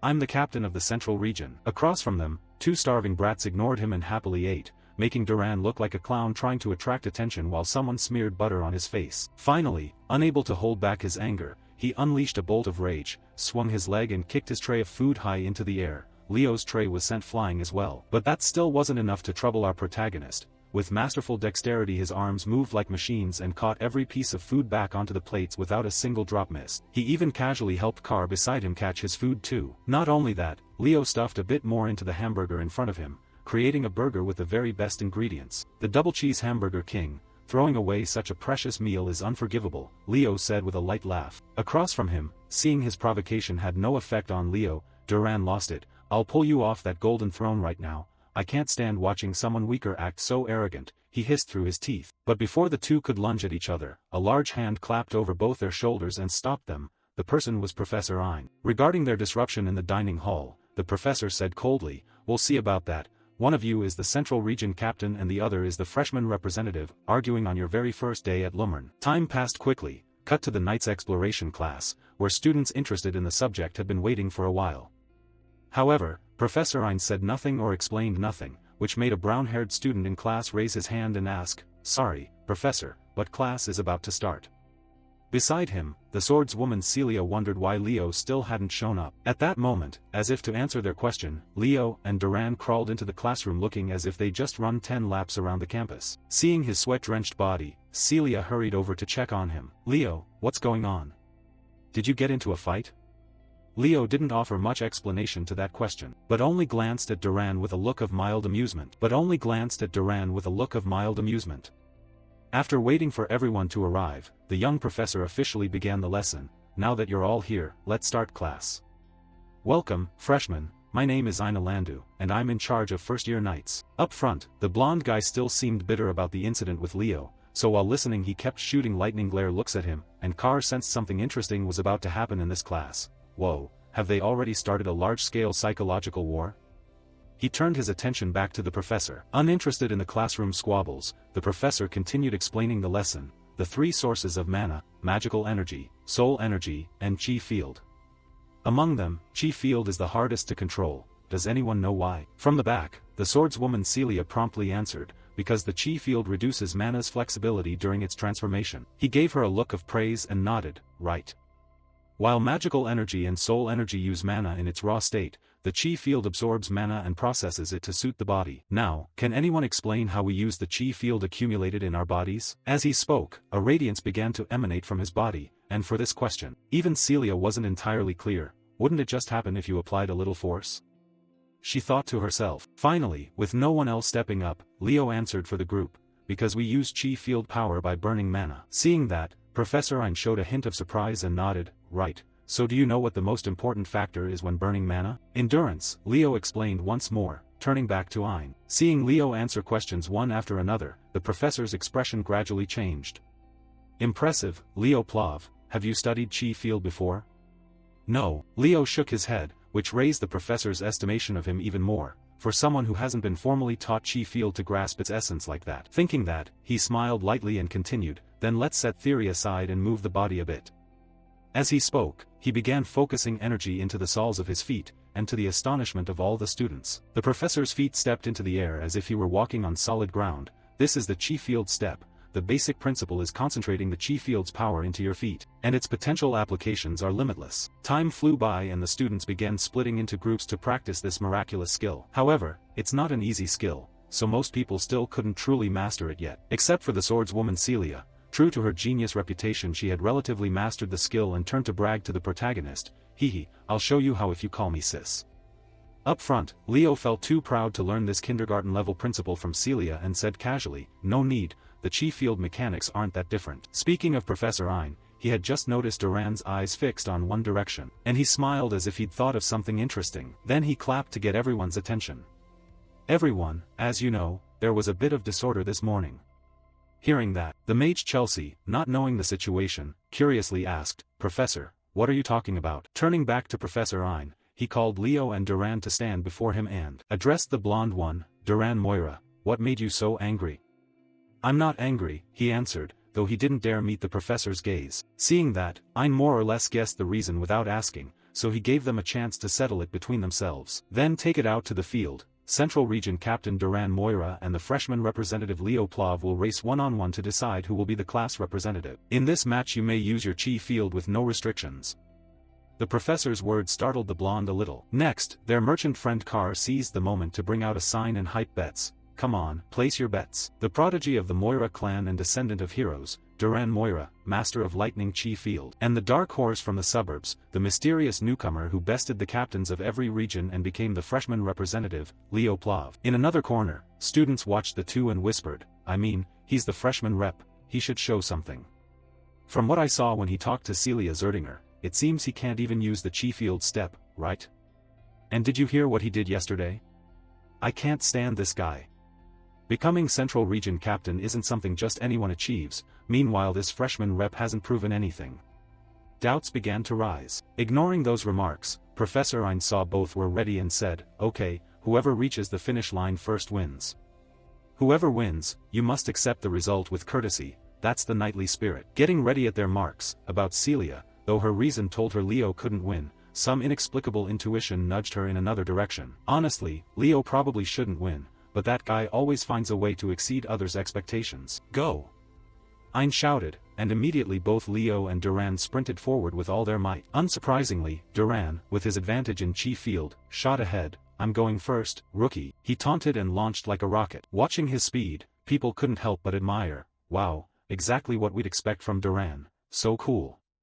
And the freshman rep. As they spoke, everyone glanced at Leo and shook their heads slightly. Unbelievable, he's really bad. Just as predicted, that rep is a fraud, unacceptable. Meanwhile, the mage Chelsea, seeing no one taking Leo seriously, shouted encouragement, "Go, Leo!" Back on the track, with his lightning speed Duran had already covered half the distance. Seeing the current result, Carr couldn't help but worry for his new friend. Duran had reached the halfway point. As for Leo, he of course noticed this too, so when he reached the curve, for reasons unknown, Leo suddenly slammed on the brakes. Then he drove all his power into the soles of his feet and shot straight out of the arena, leaving Celia staring in bafflement, wondering what on earth had come over Leo. To their eyes, the protagonist then kept springing and vaulted up toward the observation platform. He paused for a beat to watch Duran's figure running ahead of him, then concentrated all his strength into his legs and executed a burst of acceleration. His takeoff was so powerful that the floor cracked into countless pieces, and his body hurled forward faster than a rocket. Even as he flashed past Duran, he couldn't resist taunting him, "I'm going first, you slowpoke," and kept going. Before Duran even had time to process what happened, Leo had already crossed the damn finish line. And it wasn't just the blonde. Everyone who had mocked Leo earlier was dumbfounded, shocked to the core. "Did you see that? This is no joke. Duran was supposed to be the fastest among the students, yet he lost to that kid, and I'm sure that kid has never learned the chi field step." The group stared at each other in confusion as Leo suddenly accelerated like that. As for the swordswoman Celia, unlike the others, she recognized the technique Leo had just used. It wasn't the chi field step but the phoenix step. In a corner, the scatterbrained pair Chelsea and Carr didn't overthink it. They were simply delighted that Leo had won. Speaking of Professor Ein, with his experience he saw the most, Duran had used his signature lightning chi field to boost his speed. I expected that, but that speed was truly astonishing. Meanwhile, although Leo Plov was slower, he had better control. He focused all of his fire chi field into his legs and produced a formidable aura step, an excellent application. "Perhaps a true hero will emerge in this generation," he said with an expectant smile. Meanwhile, after winning, Leo went to greet his opponent. "Good match, Duran. If it had been a longer race the outcome might have been different," he said, offering his hand. But Duran, annoyingly proud and unwilling to show a pleasant face to Leo, sneered. "Get lost," the arrogant loser said as he shoved Leo aside. Putting Duran's rude words aside, the mage Chelsea ran over to Leo with eyes full of admiration. "Leo, you're amazing. I want to train with you too," and looking at her expression. The young man Carr, oblivious to his own looks, turned to Celia and complained, "Why is she infatuated with him and not me? She should pay attention to me too," to which Celia replied with a look like she was staring at an idiot. "Anyway, class is over now, everyone let's head to the cafe, my treat today," Carr cheerfully suggested. It seemed he'd earned a sum from the earlier bets. But Leo politely declined the offer. "Sorry, you guys go ahead." "Where are you going?" Carr asked curiously. "I'm going to attend the summoning lecture," the protagonist replied candidly. Hearing that, the orange-haired friend was stunned that a night school student would attend a summoning class. Why would a swordsman go to a summoning lecture? In response, Celia could only sigh in exasperation. "Whatever, I don't understand what he's thinking either." Back with Leo, as he walked to the summoning class he was lost in thought. One thing he still didn't understand was why the immortal king had sworn an oath to him as a reward. A reward from the world of heroes tied to the power of that world's master. The reward I received was related to summoning. But Teacher Albi is a pure mage with nothing to do with summoning. Normally I'd get a magic-related skill, and besides, to form a contract with a spirit I'd have to go to the spirit's land, so right now it would be useless, Leo muttered to himself, before he was roused by a girl's voice. "So you came to listen to the summoning class too?" Hearing that, the protagonist turned and found the one calling him was the East Region captain. Chen Xia, 17, saw Leo had noticed her and nodded in greeting. "Nice to meet you, Leo." In reply Leo smiled. "Nice to meet you, Chen Xia. Just call me Xia," she waved before asking why Leo was here. "I assumed you were a swordsman student, so I didn't expect you'd be interested in summoning." "Well, I'm into spiritual studies," Leo explained casually. "Then we'll be seeing each other a lot," Chen Xia murmured. Then Leo asked if she could tell him which spirit she'd contracted with. Chen Xia didn't hide it and immediately summoned her spirit for him to see. It appeared to be a water element spirit. Next Chen Xia asked Leo, "You show me your spirit too, okay?" "I haven't formed a contract yet," the protagonist explained, surprising Chen Xia a bit. "Really? Then if you need help later, just call me. I can give you some summoning tips," she offered. "All right, I'll remember. By the way, how old are you?" Leo asked curiously. "I'm 17, she answered. "Leo, you're 15, right? I saw you talking with Celia." Hearing the girl's age, he also mentally exclaimed, 17, she really looks much younger, she even looks younger than Chelsea. Thinking that, he noticed Chen Xia staring at him with a suspicious look, and, like a woman's intuition kicking in, Chen Xia asked suspiciously, "You just thought something rude, didn't you?" "No," Leo said, glancing off in another direction. Leaving that aside, she offered a light smile and said, "Anyway, Leo, I'm really impressed by your match with Duran. Someday, please accept my challenge," in response to which, our protagonist, who never backs down from a challenge, smiled and accepted, of course. Cut to the summoning class. Upon arriving, Leo was a bit surprised by how small the class was, only this few people. Behind him, Chen Xia answered awkwardly, "That's right, summoning isn't a popular choice, and this is an introductory probing class, though it's still surprising the lesson is held here." The protagonist remarked at the class being held out in the meadow. Then a large dark shadow appeared above them, startling the group. "A black dragon, where did that come from?" "Get lost," a student shouted in terror as the dragon stared down at him. Judging by their frightened posture, a woman's voice explained, "It did it because it likes you, kiddo.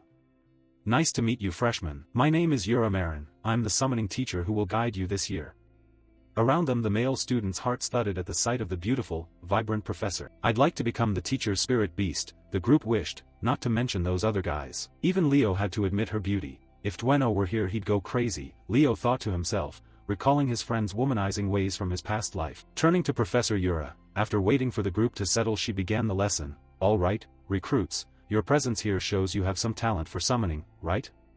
"Yes," the group called out in unison, pleasing her greatly. "Good, loud and clear.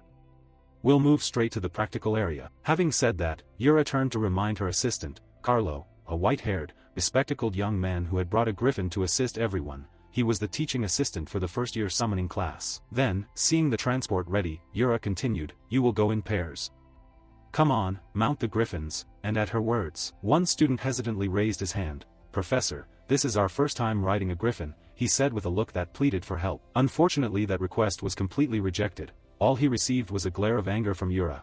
"Are you saying you don't want to learn my lesson? If you think you can't do it, then go back." With that, she quickly climbed onto her black dragon and immediately flew off, leaving the students below standing there dumbfounded, not understanding what had just happened. In the end, it was the teaching assistant Carlo who stepped forward to urge everyone on. "Come on, follow the professor." After that, mounting the griffins turned out to be easier than the students had imagined. Chen Xia also proactively paired up with Leo. "Leo, can I hold the griffin's reins?"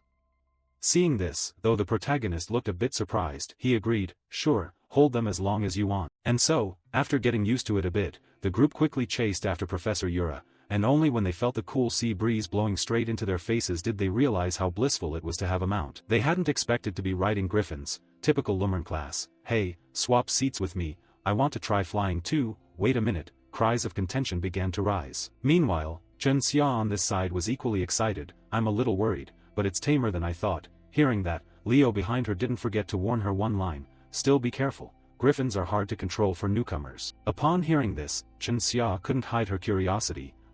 But it's so gentle." "That's because," Leo began to explain. However, before he could finish, Professor Yura up ahead suddenly pulled out some kind of whistle and puckered her lips to blow. Its blast was so loud it made everyone uncomfortable. And the moment they heard it, the Glycin's attitude flipped 180 degrees, becoming aggressive and harder to control than ever.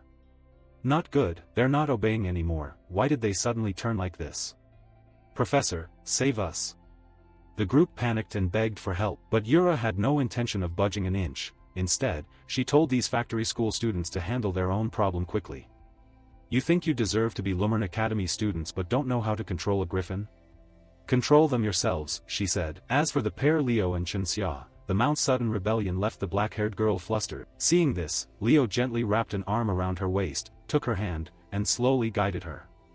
Griffins have a very proud spirit, using force to suppress them only makes them more rebellious. "Leo, what are you doing?" Chen Xia asked, her face as red as a ripe gourd, but Leo paid her no mind. Instead, he calmly took the reins and slowly brought this griffin back under control. "Come on," he said, and the griffin immediately calmed and shot forward. His speed in mastering the mount earned even Yura an involuntary compliment. "Not bad at all." She then turned to her assistant, Carlo. "The first-year class representative is the engineering candidate, right?" Hearing this, Carlo hurriedly checked the records and nodded, "Yes." "So does he have his own griffin at home? How else could he ride so well?" she asked further. Carlo shook his head immediately. "No, he doesn't come from any noble family with griffins." Turning back to Yura, she felt like she'd just hit the jackpot. "This is pure talent, isn't it? It seems we found a gem." She said this while rubbing her chin with delight. Cut to Summoning Island. This is the summoning department's practice area. Most students were sprawled on the sand feeling seasick after trying to bring griffins here, and while they were still dizzy from the motion, Leo took the opportunity to wander around to see if there was anything interesting, and then he noticed some kind of fruit nearby and reached out to pick it. Actually, what caught his attention was a feather stuck to the fruit. "A star feather," Leo murmured, and seeing his slightly odd expression, Chenxia asked, "What's the matter, Leo?" "Ah, nothing," Leo said, shaking his head. Elsewhere, Yura didn't even wait for her students to finish resting before shouting, "Stop dawdling and focus. From now on you'll take a practical exam." Hearing the announcement, the group stared and complained, "What? A practical test on the first day? But this is just a trial period, why test us?"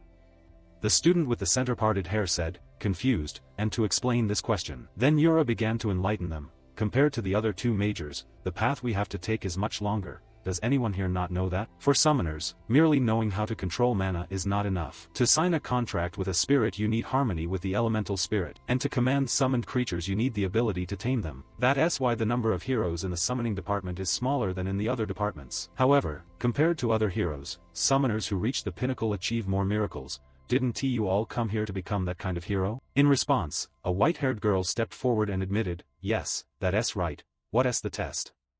Her name was Eliza Herjin, born into the renowned summoner hero family in the north, the Herjin clan. Up front, Professor Yura glanced at her and explained, "This island is called Summoning Island. True to its name, it's teeming with summoned creatures.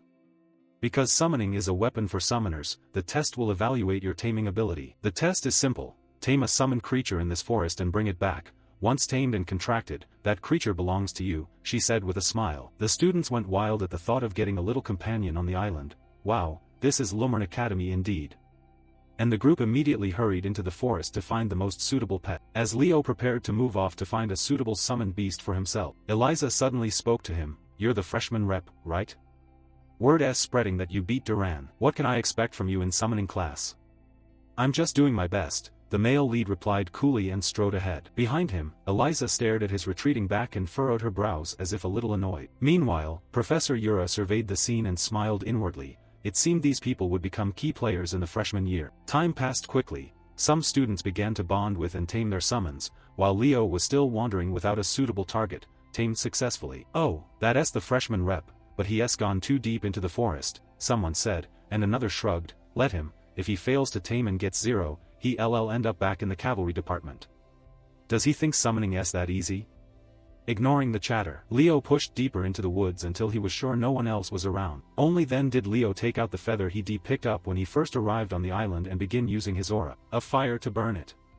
"Haha, just as I thought, this is," Leo chuckled. But before his smile lasted a second, a loud explosion rang out behind him. Elsewhere, at a campsite, Mrs. Reina was worrying about her son. "Will Leo be okay?" she whispered. Someone brought over a plate of food and shook their head. "It's just the first days of school, Reina. Are you already this worried? Well, surely nothing serious will happen, right?" Reina nodded and took a cup from the other person, not knowing her son really was in trouble. It was, in fact, an enormous problem, the intense heat, one of the 3 great summons, a phoenix, Leo said with a dazed expression. In front of Leo, someone's voice began to call out, "Oh, just Zertinger's kid?" "Huh, I smell Reina's flame," replying to the other. Leo's eyes lit with curiosity as he asked, "You know my mother?" At that, the other's voice softened a bit, "Your mother? So my guess was right. Yes, if she has a child, they be about your age. You ask if I know your mother? Of course I do. I owe Reina a great debt." The voice belonged to a phoenix bathing in flames. Her name is Farina, one of the 3 legendary spirit beasts. "I owe Reina a great debt."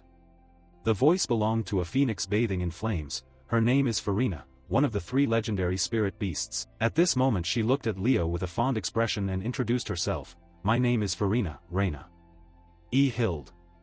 Opposite her, Leo returned the greeting. "Hello, Phoenix Farina. My name is Leo Plav. How are you connected to my mother? You said you been indebted to her." To that question, Farina took on a look of recollection as she slowly recounted everything. "Reina saved my summoner, Ellen Lunda. At that time Ellen was exploring a dungeon in Siren. She had lost all her companions and was in grave danger. Then your mother arrived and rescued her, and in the process Reina lost her radiant flame aura. Without that incident Reina would surely have become a hero." From Leo's perspective, hearing this made him a bit sad for his mother, yet he then affirmed, "My mother said she doesn't regret what she did that day." "Huh. Indeed, she be that kind of knight," Farina agreed with a warm smile. Then Leo asked why Farina was present on this island. The phoenix did not reveal her reason, only saying she could not tell Leo. Then she shifted the subject back to him. but you. Run. A knight, are you? What are you doing on this island? Leo said he was studying summoning, which left Farina astonished at his choice. Then she chuckled, haha, how interesting, this is fate, Leo Plav. At last I can repay the debt I owe your mother. Reach out and take this, Leo, this is my son. One day, when you become a great summoner, I hope you will form a contract with him. It's a pity for the summoner who was assigned to receive him, she said as she handed Leo an egg that radiated a brilliant golden light. Back with the protagonist, hearing this he asked, can I do that right now? In front of him, Farina looked stunned for a moment, then hurriedly warned Leo, it still be too early, you could die. Stop, oh no, it be too late. His readiness to challenge the impossible without hesitation reminded her of Reina, I wish you luck. Returning to Leo, his consciousness was transported into a dark space where a small flame cast a warm light ahead. Seeing that, Leo reached out and gently touched the flame before him, and the moment he touched the flame it erupted violently, engulfing his body in a vortex of fire. The heat was unbearable. This is the Phoenix ire, to forge a powerful flame by burning the body, we must endure this pain every day. A creature that lives by endlessly rebirthing its burning flesh. I understand your pain and share it with you, Leo whispered, then, as if sensing his thought, the flame gradually weakened and became far gentler. At the same time outside, hairline cracks suddenly appeared across the egg shell. Then it slipped from Leo's hand and hovered slowly in the air. All the flames around Leo were drawn into the egg. Have you succeeded? Farina asked.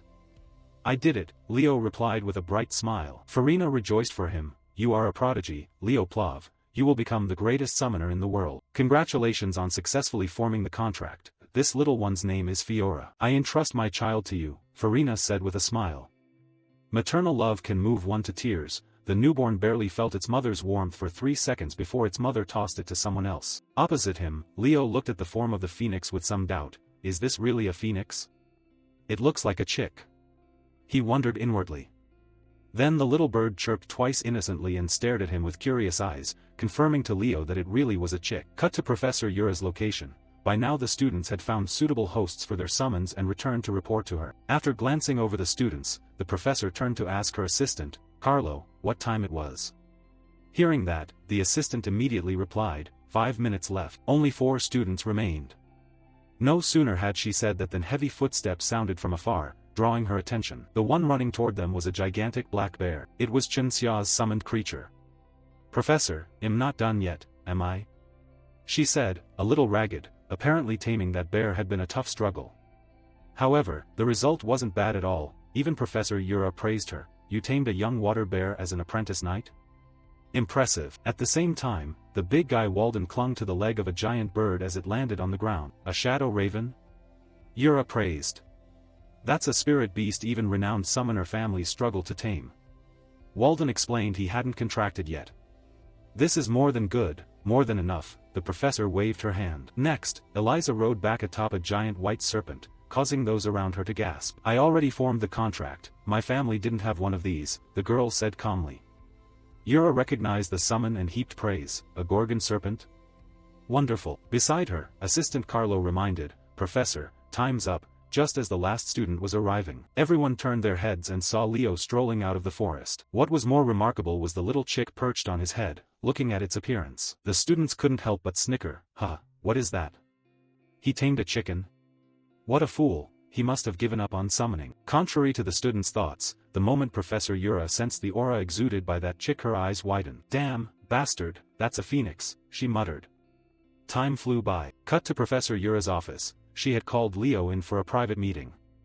Outside the door, Leo straightened his clothes and knocked lightly. Inside the room, Yura, aware had arrived, said, Come in. I heard you were being sought. Leo asked curiously, All right, please, sit down. You know what? To be honest, this is the first time I've ever seen a phoenix. I didn't even know phoenixes were on Summoning Island, she said. And a freshman forming a contract with a phoenix? That's unprecedented in the Academy's history. I know who you really are, Leo, she said, looking straight into the protagonist's eyes with a serious gaze. Opposite her, Leo swallowed nervously at the thought his identity might be exposed. Though he had done nothing wrong, a hero's rebirth after 5,000 years would inevitably attract attention. However, Leo's worries were overblown, because immediately after, Professor Yura hugged him tightly and praised him profusely. you're a summoning prodigy, an unprecedented genius. I want to praise what you've achieved, but I think your contract with a phoenix should remain secret. If revealed now, it would cause unnecessary commotion. When the trial classes end, be sure to choose summoning as your primary major. You have the talent to become a summoner hero remembered across ages, she said as she gently patted Leo's shoulder with confidence. Time quickly passed to the next day. At that moment the ice element mage Chloe was yawning down the hallway when she was spotted by Leo and Car. Your mouth's going to split open, Chloe, haha, you look exhausted. Hearing that, Chloe turned around and explained she'd been staying up late studying magic books. At the same time, Leo remembered her student ID and said, "You're Chloe Mueller, right?" "Here," Leo said as he handed her back her ID. Looking at the card, Chloe recalled she'd met Leo before. "Oh, so it was you, thanks, student council rep." With that, the three of them cheerfully headed into class. Today is the trial magic class. Hey Leo, you're joining the magic class too, right? Car asked curiously. Since we're still in the trial phase, I want to take as many classes as possible, Leo replied calmly, making Car envious of his studiousness. That's great, I only care about magic, so I want only take magic classes. Saying that, Car suddenly lowered his voice and whispered into the protagonist's ear that the frosty woman aims to reach the pinnacle of the magic department. Her name is Chloe Mueller, he said. He glanced toward the icy woman and realized she was staring back at him. Seeing this, Car felt a chill run down his spine and hurriedly slipped away from his spot. It's freezing here, isn't it? I think I should move further back, he said cheerfully as he turned, but before he could leave his place, a sharp column of ice shot up from the ground, blocking his path, and of course it was Chloe who did it. Car, come sit in the front row, you seem interested in the class so I'll help you, she said, then grabbed Car by the collar and dragged him like a little dog, leaving him to whimper silently. Leo watched the scene and found it rather amusing. At the same time, the mage siblings Abad and Chelsea at the back greeted Leo. A few minutes later the course instructor entered through the door. His appearance sent the female students into a flutter. "Oh my, he is so handsome," they whispered. Ignoring those murmurs, the handsome instructor spoke loudly, "I will teach you magic this year. My name is Lenore." Pausing, Len tapped a stack of test papers beside him and reminded them that before starting today's trial class they would take a theory test on magic. Then, with a snap of his fingers, the test papers automatically fluttered toward everyone. The students, having learned nothing yet, felt their minds go blank at being tested already. "What is this, a test on the first day of the trial class?" someone shouted. To the astonished remarks, Len reiterated, "Yes, if you don't meet certain standards you cannot join my class. If you're a Lumern student this level is normal. When you finish the test, submit it to my assistant, Anna." Over on one side, Anna, first-year magic department assistant, waved and called out, "Submit your tests to me, everyone." Back to Leo, looking at the questions on the test, his whole body felt heavy and he kept trembling. This was the first time in the story he'd shown such an expression. Is this really the current trend in magic? Why are the formulas this complicated? He grumbled inwardly. Time passed quickly, everyone kept their heads down doing the test, and after finishing, they realized the exam wasn't as hard as they'd thought. "This is easier than I expected, but what's the answer to the last question?" "I solved everything except that one," they excitedly discussed. Meanwhile Leo felt like his brain was about to burst from overthinking. "I only solved one question. I should have studied contemporary magic before coming here." He trembled as he thought and handed his pitiful test back to the teaching assistant. "Well, I should self-study magic," Leo complained inwardly and quickly left the classroom. With his knowledge of ancient magic, attending class would only embarrass him. Back with the handsome Professor Len, as soon as he collected the tests, he began grading on the spot. Over the past century magic seems to have advanced a lot, where it once required perfect understanding, now remembering activation conditions is enough to use it. However, this development has lowered the general skill level of mages. Saying that, a burst of light shot up from the palm of Len's hand into the air. Then the scene inside the classroom transformed into a vast, mystical cosmic space. Seeing the sight, the students in the class gaped in astonishment. Len didn't leave them in suspense and explained, "This is the essence of magic I created. I made it from end to beginning. I want you to become people capable of researching and creating your own magic. That's why I gave you this test. 49 questions, 1 point each for simple memorization, and the final question is worth 51 points analyzing the true nature of magic. I hope everyone here will become mages able to solve it." Speaking of Chloe, she looked puzzled as she studied her test. No wonder, that was the only question she couldn't solve. Has Leo given up? I wanted to take magic class with him so badly. What a shame, Chelsea thought regretfully. At that moment, teaching assistant Anna seemed to notice something and hurried to Len's side, whispering, "Professor, one student solved question 50. Hearing that, the handsome professor's eyes showed surprise. Then he burst into delighted laughter. Ha ha ha. Who is it? For the first time in history someone scored a perfect result. Please stand up. Who is it? Len's face flushed with excitement, but Anna quickly replied, that student didn't get a perfect score, Professor. Unfazed, Len said it made sense. Seems a few other questions were skipped because too much time was spent on the final one. That's a shame but also good. Come up here. Wait, that's not it. He only solved the final question. Anna's soft reminder wiped the smile from Len's face. What's his name? He asked again. He's student Leo Plav, Anna answered. Then student Leo Plav, please stand up, Len said as he scanned the students. However, after submitting his test Leo had already slipped away. Finally it was Chelsea who explained, student Leo left after finishing the test, sir. Cut to Leo, he was happily eating ice cream with Celia and telling her about the magic class test, making the swordswoman laugh heartily. So you left after solving only one question? First a chick in summoning class, and only one solved question in magic class. Leo, don't you realize you're doing something off? If you're a student in the night major you should be focusing on your swordsmanship instead. Hearing that, Leo, a bit annoyed, shot back, so do you want to spar endurance with me? That's a bit. Celia's voice faltered at his proposal, but just then, their conversation was cut off by Professor Len. So you're a night major? Are you Leo Plav, the one who dismissed my class? Why did you leave after solving only one question? Did you think they were too easy to bother answering? He said, eyes blazing with anger. Opposite him, Leo didn't want to offend the professor and immediately explained, Professor, I think there's a misunderstanding. I thought I failed the test. Every question except the last one was too hard so I couldn't solve any of them. I studied magic by reading ancient magic books on my own, so I'm not confident with any modern questions. Turning back to Professor Len, the more he heard the more his expression shifted, and then, rather than being angry at Leo, he scooped him up like a little cat and said with a face full of excitement, come with me for a moment. Saying that, the professor happily dragged Leo off like a toy, leaving him powerless to resist, and meanwhile, Celia the swordswoman watched in bewilderment, unable to understand what was happening. Is that the theory of magic professor at Lumern? He's a rather odd man, she whispered, eyes full of confusion. And at that same moment Assistant Professor Anna came running up, out of breath and looking exhausted. Have you seen Professor Len, Celia? Or did something strange happen? She panted, likely from chasing that professor. Hearing this, Celia recounted everything she'd witnessed. He just left here, then suddenly grabbed Leo and hauled him away. On hearing that, Anna's face went into panic as she hurried after them.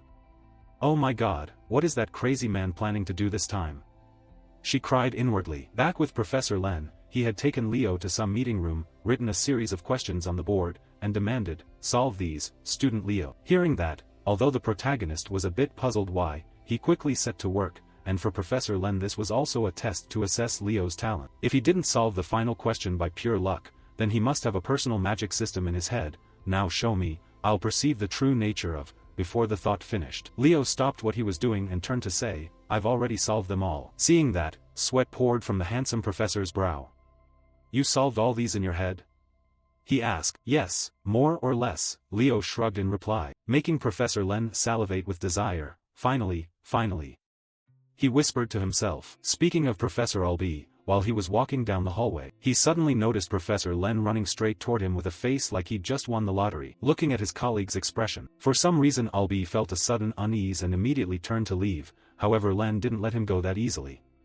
A second later Len lunged forward, grabbed Albee's ankles with both hands and, eyes shining with gratitude, said, Thank you, Professor Albee, thank you so much. In response, Albee immediately used his magic to lift Len into the air and warned, This isn't the first time I've seen you act overzealously, but today you've gone too far. Len kept his gushing grin and excitedly shared, He's a genius in magic, Leo Plav, the student you recommended as freshman representative.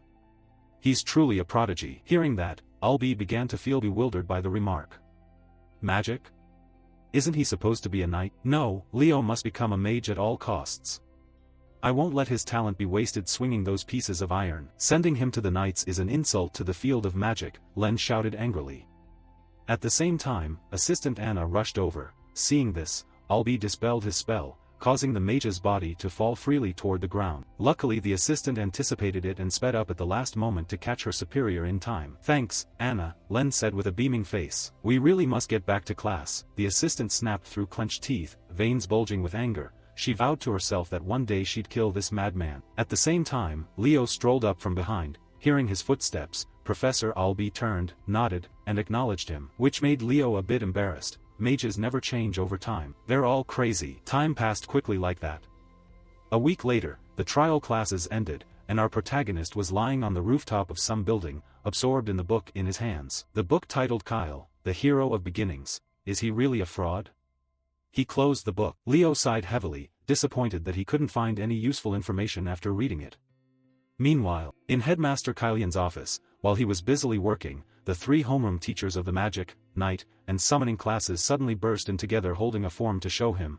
Please look at this. They all carried a petition and ran into his room to show him. Please take a look at this. According to the paper, Leo had registered for all three majors, something that had never happened at the academy before, and each homeroom teacher wanted to pull Leo into their class so he would focus on just one major.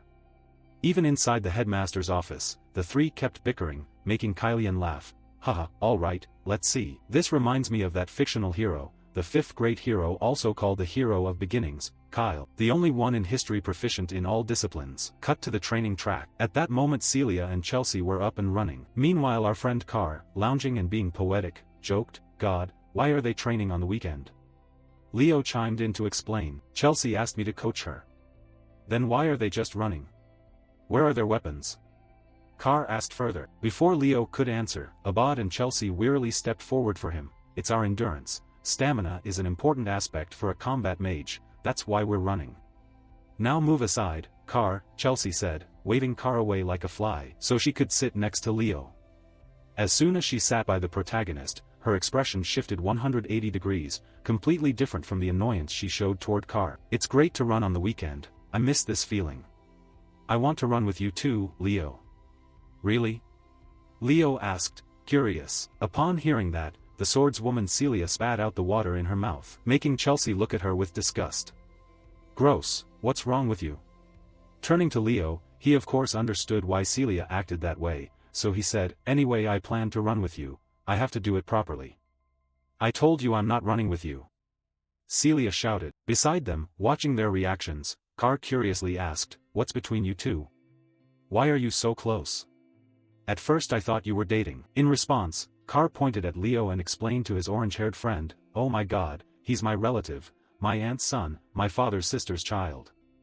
On hearing this, the two in front couldn't hide their surprise and widened their eyes. He's from the Zerdinger family? Not exactly, the story's complicated, but never mind, Celia waved her hand, not intending to explain further, and perhaps she didn't fully understand it herself. Turning back to Leo, after letting the two girls rest for a moment he stood up and suggested, alright, now let's get serious. Hearing him, the mage Chelsea got excited, okay, let's go. Nearby, the alchemist friend Carr, seeing them train, didn't want to be in the way anymore and said, I'll go explore the city of Rumeria. Responding to that, the knight Celia turned to him with pleading eyes, then take me with you. Before she finished, the protagonist dragged her off like a chicken, and seeing her pitiful posture, Carr didn't know what to say. Why have I never had a proper noble in my life? He wondered to himself. Time flew by until placement day. In class 1 to 5, the moment the protagonist stepped in, Carr waved him over. Leo, over here. Seeing that, our protagonist walked over and asked, you already knew you'd be in class 5? There's nothing I don't know, Carr boasted confidently. Then Leo glanced at the mage Chelsea dozing on the desk and exclaimed in surprise, huh? Chelsea's here too? Looking at how exhausted she was, Carr turned to Leo with a suspicious look. What did you do to her this weekend? Just basic training, Leo shrugged, and Chelsea, hearing that, vowed to herself she wouldn't take part in that kind of training again. At the same time, for some reason a few mocking voices of upperclassmen rose behind Leo. Oh wow, so this is class 5, the class of suffering. I wonder how many of you will remain after the first term. Pathetic freshmen, condolences, heh heh. They said condolences with no hint of sorrow on their faces. However, they shouldn't have said that, because right after, the homeroom teacher of that class approached. Pathetic, HM? I think you two look far more pathetic. Do you agree? The owner of the voice was a teacher who looked like a homeless man. His name was Harid Edmund, homeroom teacher of year 1 at Lumern Academy, nicknamed the Weeping Coal Wall. At that moment he muttered one word, seats, and immediately the two students opposite automatically braced themselves like chairs. The homeroom teacher then sat on the bodies of those two while mocking the students in front. Greetings, you useless scum. This is the class for failures, the freshman with the lowest scores. You must have heard rumors about me, the weeping coal wall. Does anyone here know why I was chosen as this class's homeroom teacher? Hearing his question, the loquacious Carr nervously raised his hand and said, is it to help us improve our grades? In response, Harid turned to him with contempt. Carr Thomas, a textbook answer from the bottom rungs. Does no one in this lousy class understand the mission of a Reborn Academy student? Hearing that, the mage Chelsea raised her hand to voice her opinion, to conquer the hero world through real missions. Harid nodded in satisfaction at her answer. Yes, exactly that. But all I see are people who will die the moment they step into the hero world. It's better to expel those pathetic creatures who only hold back their teammates and die prematurely. That's why I decided to take charge of Class 5 and why they call me the Weeping Coal Wall. Saying that, he studied Leo's remarkably calm expression, and thought to himself, that one might survive. Then, to teach these industrial chicken kids what a cruel world is like, Teacher Harid ordered all of them to change into gym clothes and go out to the field to train, since it was time for combat class. Time passed quickly. Cut to the training yard. Very soon everyone had finished changing and was present. Harid rested to the side, looking like he was on vacation. Let's begin this class, the place to examine and fix the rotten minds you've developed since entering Reborn Academy. What do you think will save you in the real world, where life is taken and given so easily? Answer the question. A pink-haired girl stammered, isn't it that teammates will protect me? Her name was Nella Carvin, majoring in night. Notable, recovery attribute aura. To her answer, Harid shook his head. No, it's your own ability. Only when you hone your skills so they shine through danger can you begin to help your teammates. But are you confident in your ability to protect them? From another corner, an eager hand shot up. I'm confident, Professor. Hearing that, the homeless-looking Harid said in surprise, oh? Then let's test your capability as a battle knight. Produce a fireball, Eliana. On hearing the request, Eliana confidently formed a fireball in the palm of her hand. But Harid, a bit disappointed, sneered, that's it? With that fireball I doubt you could even kill an ant. Across from him, of course Eliana was not that simple. What if I pour more mana into it, what then? She asked. Saying that, she increased the mana in the fireball and split it aside, and to everyone's astonishment it became two gigantic fireballs, radiating terrible heat that made the surrounding students scramble backward. Seeing this, the group of students couldn't help but gasp in admiration. Not only had it become two fireballs, each had doubled in size. Even Harid had to admit, wow, impressive. Why don't you try hitting that little creature with your marvelous fireballs?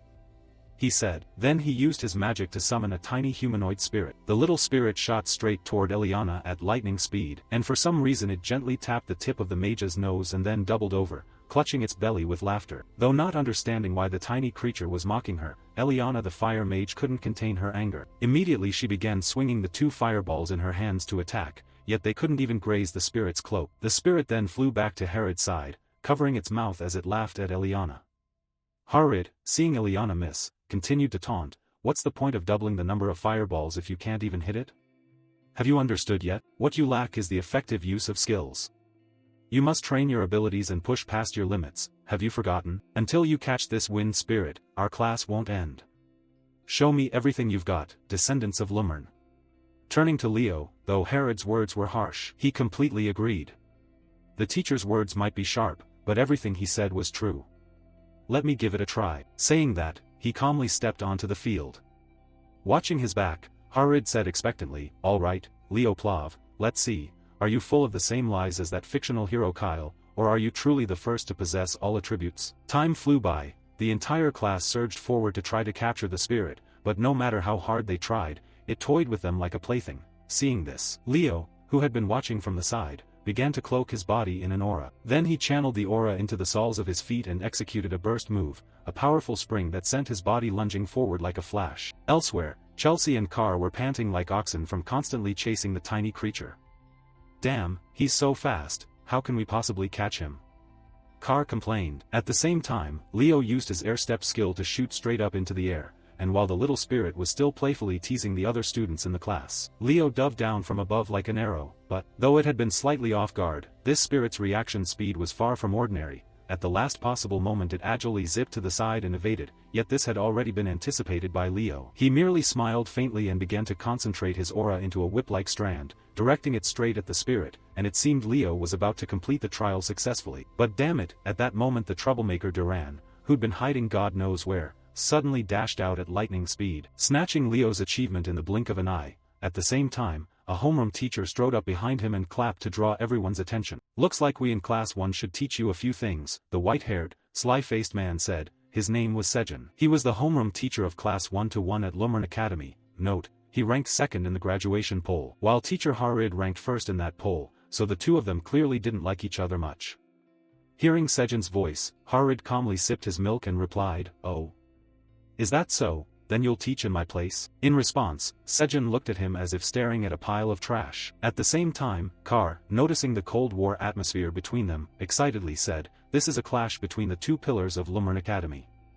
They've worked here over 20 years, from what I've heard. Professors Ain, Yura, and Len were all their students." Hearing that info from him, Nella turned in surprise and asked, "Wow, really? How do you know that?" Across from them, Kar's face flushed with excitement as he shared, "I'm always tuned into info, huh." Seeing this, Chelsea in front nearly vomited. Back to homeroom teacher Sejin, he laughed heartily, "Haha, Harid, I don't know what scheme you had when you took charge of the failed class, but I'll find out soon. I propose a match between Class 1 and Class 5, and the event will be Reborn's historical ball sport, Batera." Not understanding what Harid was thinking after hearing the proposal, he jumped up enthusiastically to accept. "As expected, you really are a genius, Sejin. Learning through real experience is best."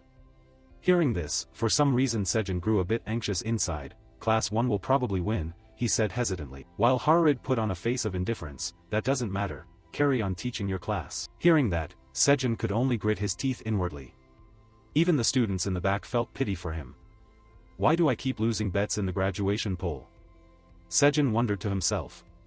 Professor Sejin looked pitiable for some reason, the students thought silently. Then Harid officially announced to his students, "Class 5, I'll give you an opportunity to train your skills. You will have a Batera match against Class 1. Moreover, if you lose, every one of you will be expelled," the teacher said with a face that didn't joke at all. Hearing the teacher's words, everyone first went dumbfounded. Then, right after, they asked him again to make sure they hadn't misheard, "Professor, are you serious?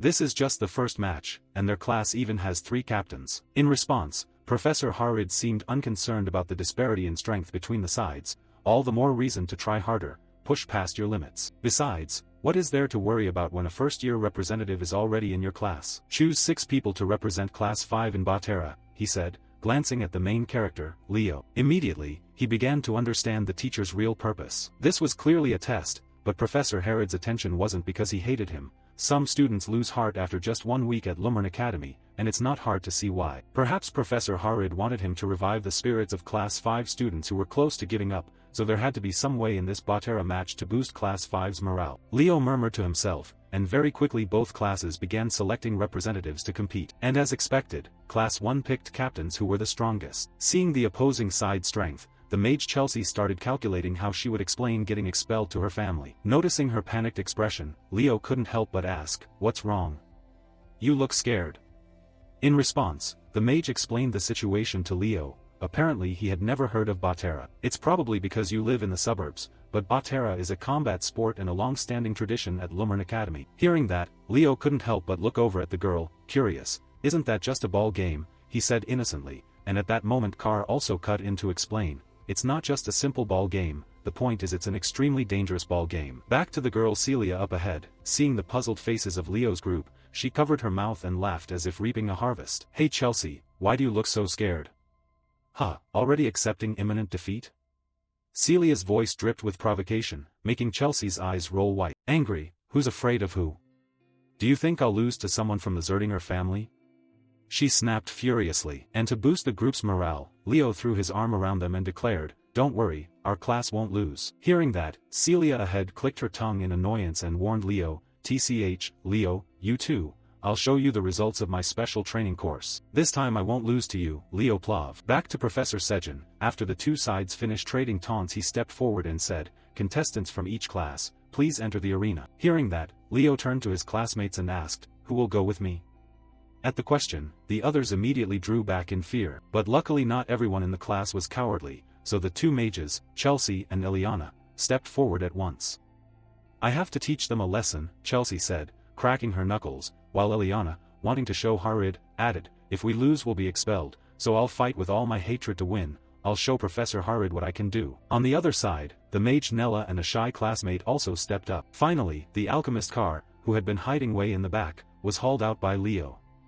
Kar, you know the last spot is yours, right? But why? Kar gasped. However, Leo had already decided, so after gathering everyone he reported to the professor, Class 5 is ready, Professor. Hearing that, Sejin nodded, good, then the match begins now, and with that, he tossed the ball he was holding up into the air, causing everyone on both sides to turn their eyes to the ball. Then, without any warning, both Leo and Duran simultaneously used their top speed to surge forward and snatch the ball. And in the end, it was Duran, with his thunderous aura, who was a step faster and managed to seize the ball right in front of Leo. Alright, then our class goes first, he said coldly. Meanwhile, as Leo landed below he hurriedly asked his blonde friend at his side, Tide, explain the rules to me quickly. In response, Tide, knowing there wasn't much time, began to summarize. Oh, Bastra's rules are simpler than you think. You just channel energy into the ball and shoot it into the goal. You can't use hands or feet. The first team to score 11 points wins. By the way, this blonde guy's name is Tide Markoa from the summoning department. On the other side, Duran began to concentrate his aura to prepare an attack. Seeing this, someone in the crowd shouted, here it comes, get ready. No sooner had the words left than Duran slammed his fist into the ball before him, sending it deforming. And it shot forward at wind-tearing speed. Seeing that, Leo, who was standing in front of the ball, was startled by its speed and leaped aside to dodge. The rubber ball slammed into the ground and flew straight toward the goal. In Kar's astonished, bewildered eyes. Seeing that, the students of Class 1 also shouted excitedly, Duran Moira, well done. Across from them, the students of Class 5 had begun to look worried, their faces pale. Even Tide showed no confidence at all. It seemed Professor Harid intended to expel all of us. Beside him, Leo didn't lose his confidence. Instead he turned and asked, how do we gain control of the ball? Answering this, Tide began to say there are 3 ways. First, when the ball goes out of bounds on the opponent's turn. Second, when we catch the ball. And finally, speaking of which, before Tide could finish explaining, Nella's anxious shout rang out, dodge. Hearing the cry, both Leo and Tide turned around at once and discovered. At that moment, the rubber ball struck the mage Eliana directly, causing her to cry out in pain. And the one who just acted was the swordswoman Celia. Hey, what are you whispering about over there? Can't you focus on the match? Celia giggled. Seeing that, Leo and Tide rushed over to check on their teammate, and Tide also explained. The third rule is you may not attack directly or block an opponent's path. Just now was the third case where a member was taken down after being hit by the ball. The only way to attack them is by using the ball itself. Hearing this, Leo understood the rules completely, then gently reached for the ball and nodded, thanks for explaining, now it's our turn. Back to Professor Sejin. Although the situation seemed to be turning favorable for his class, he felt an inexplicable unease. In Batera, teams with fire users hold an overwhelming advantage due to their high destructive power, and among the houses, the Zerdinger family's fire was the strongest. Thinking this, he spoke to the lazy professor beside him, you still accept it even knowing Celia Zerdinger is in my class. I don't know what you're plotting, but it'll be very hard for your class to win. Beside him, Harid didn't reply and just yawned repeatedly. This irritated Sejin. Speak properly, he admonished, and only then did Harid open his mouth. Hey Sejin, do you remember your first student, the child from the Zerdinger house? Upon hearing this, an image flashed through Sejin's mind and he nodded, of course, how could I forget, the Queen of Batera. Seeing Sejin still remembered that person, Harid smiled faintly and reminded him, the daughter of that very queen is in Class 5, speaking of the students of Class 5. Realizing their class was already weaker, and now having lost Eliana to injury, they had given up hope entirely, we're finished. How can we possibly get into Lumern Academy if it ends like this? At the same time, the swordswoman Celia shot Leo a pitying look, as if she'd finally made up her mind. From her viewpoint, Leo's whole body began to erupt in a fierce flame. It's coming, watch out! Someone shouted, and right after that, the protagonist summoned all his strength and hurled the ball straight toward the opponent's goal. However, Class 1's strength was no joke. Before the ball could reach their goal, the ice mage Chloe used her magic to form a wall of ice that stopped the ball. Leo, as long as I'm here, you won't score, she said confidently, yet, at that moment, Leo suddenly appeared right beside her and muttered, I can score. Then, not giving the opponent a chance to react, Leo gathered power in the soles of his feet and leapt high, straight toward the spot where the ball was trapped inside the ice wall. And he threw a punch into the ball, shattering the ice's hold and sending it flying into the goal. On the other side, Professor Sejin, seeing how quickly Leo reacted, silently praised him. His combat instinct is truly remarkable. Seeing this, Professor Harid also smiled with satisfaction. And Nella's group seemed to find a bit of hope, shouting in unison, Leo Plav, let's go, Class 5. Looking at the opponent's lineup regaining momentum, Professor Sejin unconsciously smiled. Ah, I see, so this is when the real match begins. And so time quickly passed, both sides began trading blows and keeping close score, neither willing to yield, when Duran launched another lightning throw, sending the ball straight toward the opponent's goal. And on that throw Carr risked grabbing it with both hands. The lightning aura enveloping the ball immediately made his body tremble in pain. However, at least he succeeded in stopping the ball. Huh, my mana's nearly gone anyway, I'll leave the rest to you, Leo, said the young man, exhausted. Eliana and Chelsea then supported him and helped him off the field. Outside, the onlookers frowned anxiously at the current score, 10-10. This is the decisive point, but the opponents are 3 top students while we only have Leo. That's a huge disadvantage. On the opposite side, the Ice Mage realized the next serve would be decisive, so she unleashed everything, preparing to use her full power. I may fail the theoretical magic exam, but I won't lose this time, she declared. With a wave of her hand she cast some wondrous magic, producing 4 clones of herself around her. Not to be outdone, Celia and Duran enveloped themselves in their auras and ready to confront the protagonist. Come on, Leo, Celia shouted. In response, Leo began to gather power into the soles of his feet. Then suddenly his figure vanished from sight. The 3 were dumbstruck. He's so fast, they murmured. And then, with a startling burst of speed, Leo slipped past Celia, startling her as she realized his true intent. He wasn't going to attack, he was focused on scoring. Chloe, at the back, immediately recognized the situation. Is this an illusion? She thought scornfully, too shallow. Where is he actually? She wondered, and began concentrating her mana through her gaze to locate Leo's real body. But through her sight all of Leo's images looked like the real thing, at least she couldn't tell which was the true body. This left Chloe stunned, and just like that, Leo's group bypassed her and successfully scored. The magic of the stars. How could a human use the celestial tribe's magic? Chloe thought in shock. Meanwhile, the referee, seeing the result, announced the winner, Class 5. On hearing the result, the 2 students from Class 5 hugged each other and cried with relief. Thank goodness, we're not expelled. I was afraid I'd have to go home immediately. Hearing this, Professor Sejin curiously looked at Harid and asked, expelled? What are they talking about? At that, Uncle Harid burst out laughing. Haha, consider it motivation, right? Elsewhere, Celia, Chloe, and Duran were covering their faces in disappointment. Seeing this, Sejin sighed and went over to comfort the 3. Are you upset about losing? When the match ends, no matter the outcome, you must bow to your opponents. You all did very well to win for your class, to cheer on your friends, and to give your all in the arena. So you should be steadfast and proud. In front, the students of Class 1 heard this from their teacher and looked at him with admiration. Unfortunately, that pleasant moment barely lasted 3 seconds before Herod's mocking laugh from behind ruined it. Haha, hey, losers, come here and finish this.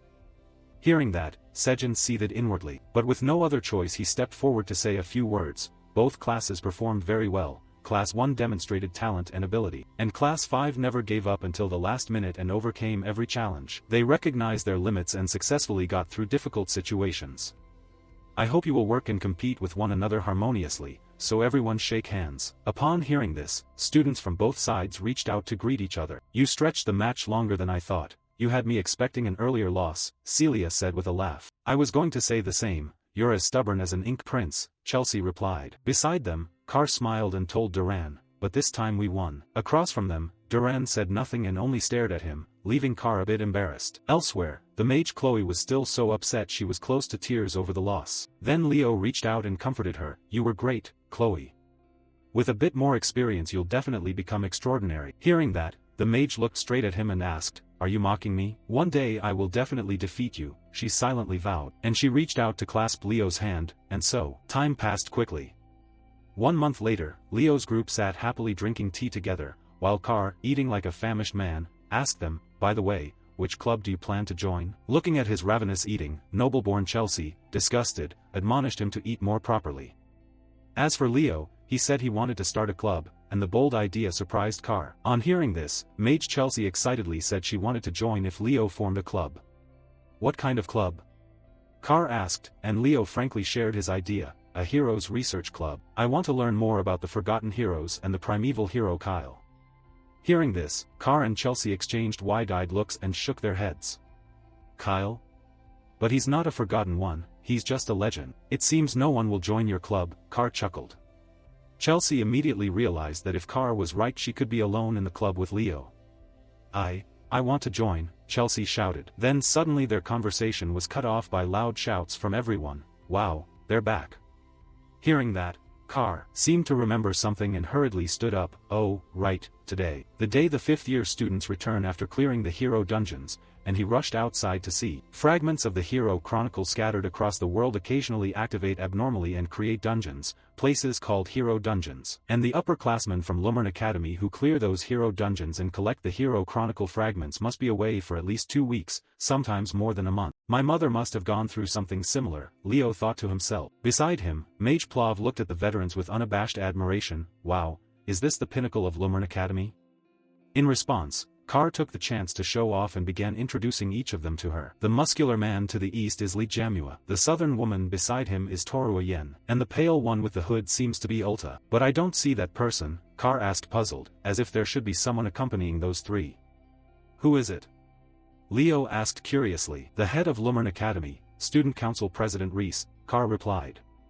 At that moment, a hand reached from behind, gripped Leo's shoulder, and pulled him away. And by the time Car turned back to continue speaking, he found his friend's voice had vanished into thin air. Back with the protagonist, the one who had pulled him turned out to be the swordswoman Celia. Seeing her hurried demeanor, Leo grew curious and asked, Celia, what's wrong? In response to the question, Celia said that Leo needed to go with her to the city of Lemuria because the student council president wanted to meet him. Why does the student council president want to see me? Leo asked, eyes full of curiosity. Celia wasn't clear on the reason either and couldn't explain. You're not one to care about school affairs anyway, just go and you'll find out, Celia sighed. Time passed quickly. The scene shifted to a room with Eastern-style architecture. Celia fidgeted, looking around and muttering, I wonder why he asked to meet in a place like this. What? It even smells nice here, Leo shrugged. Then, before they could talk much longer, the student council president arrived, and the moment she saw him, the swordswoman dashed to him like a kitten.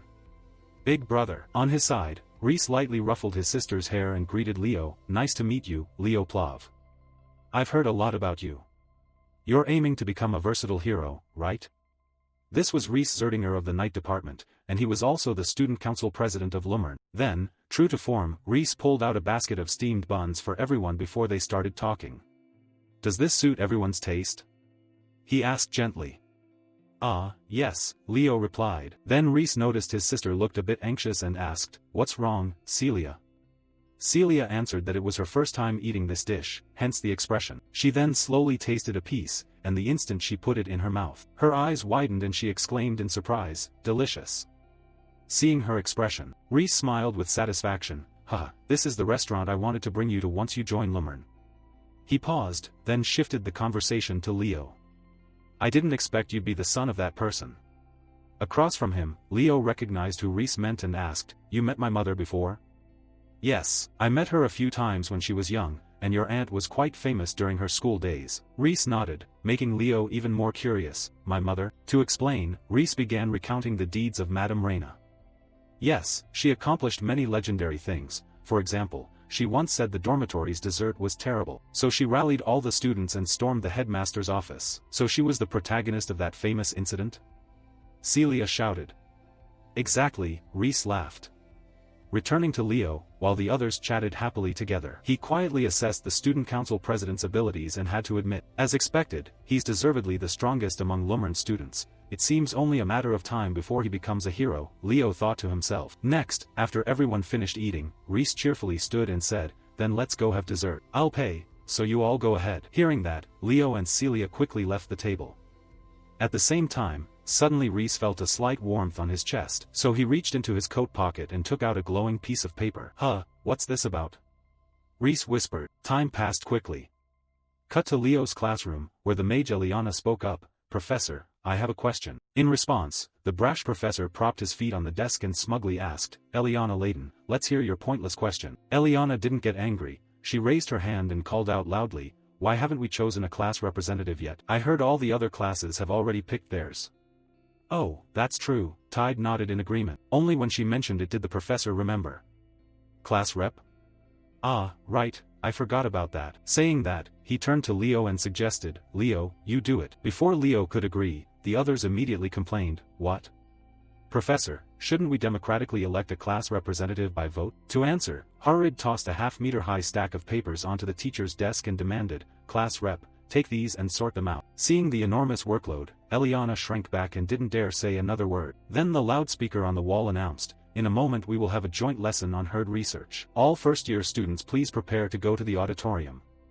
Hearing this, Leo glanced at the professor and asked, "Professor, should we head there right away?" "That's the demeanor of a class rep." Harid nodded in agreement. Cut to the auditorium. According to the announcer, students were slowly gathering together. And there, Leo and Harid also spotted the mage Chloe. Her current appearance made both of them a bit curious.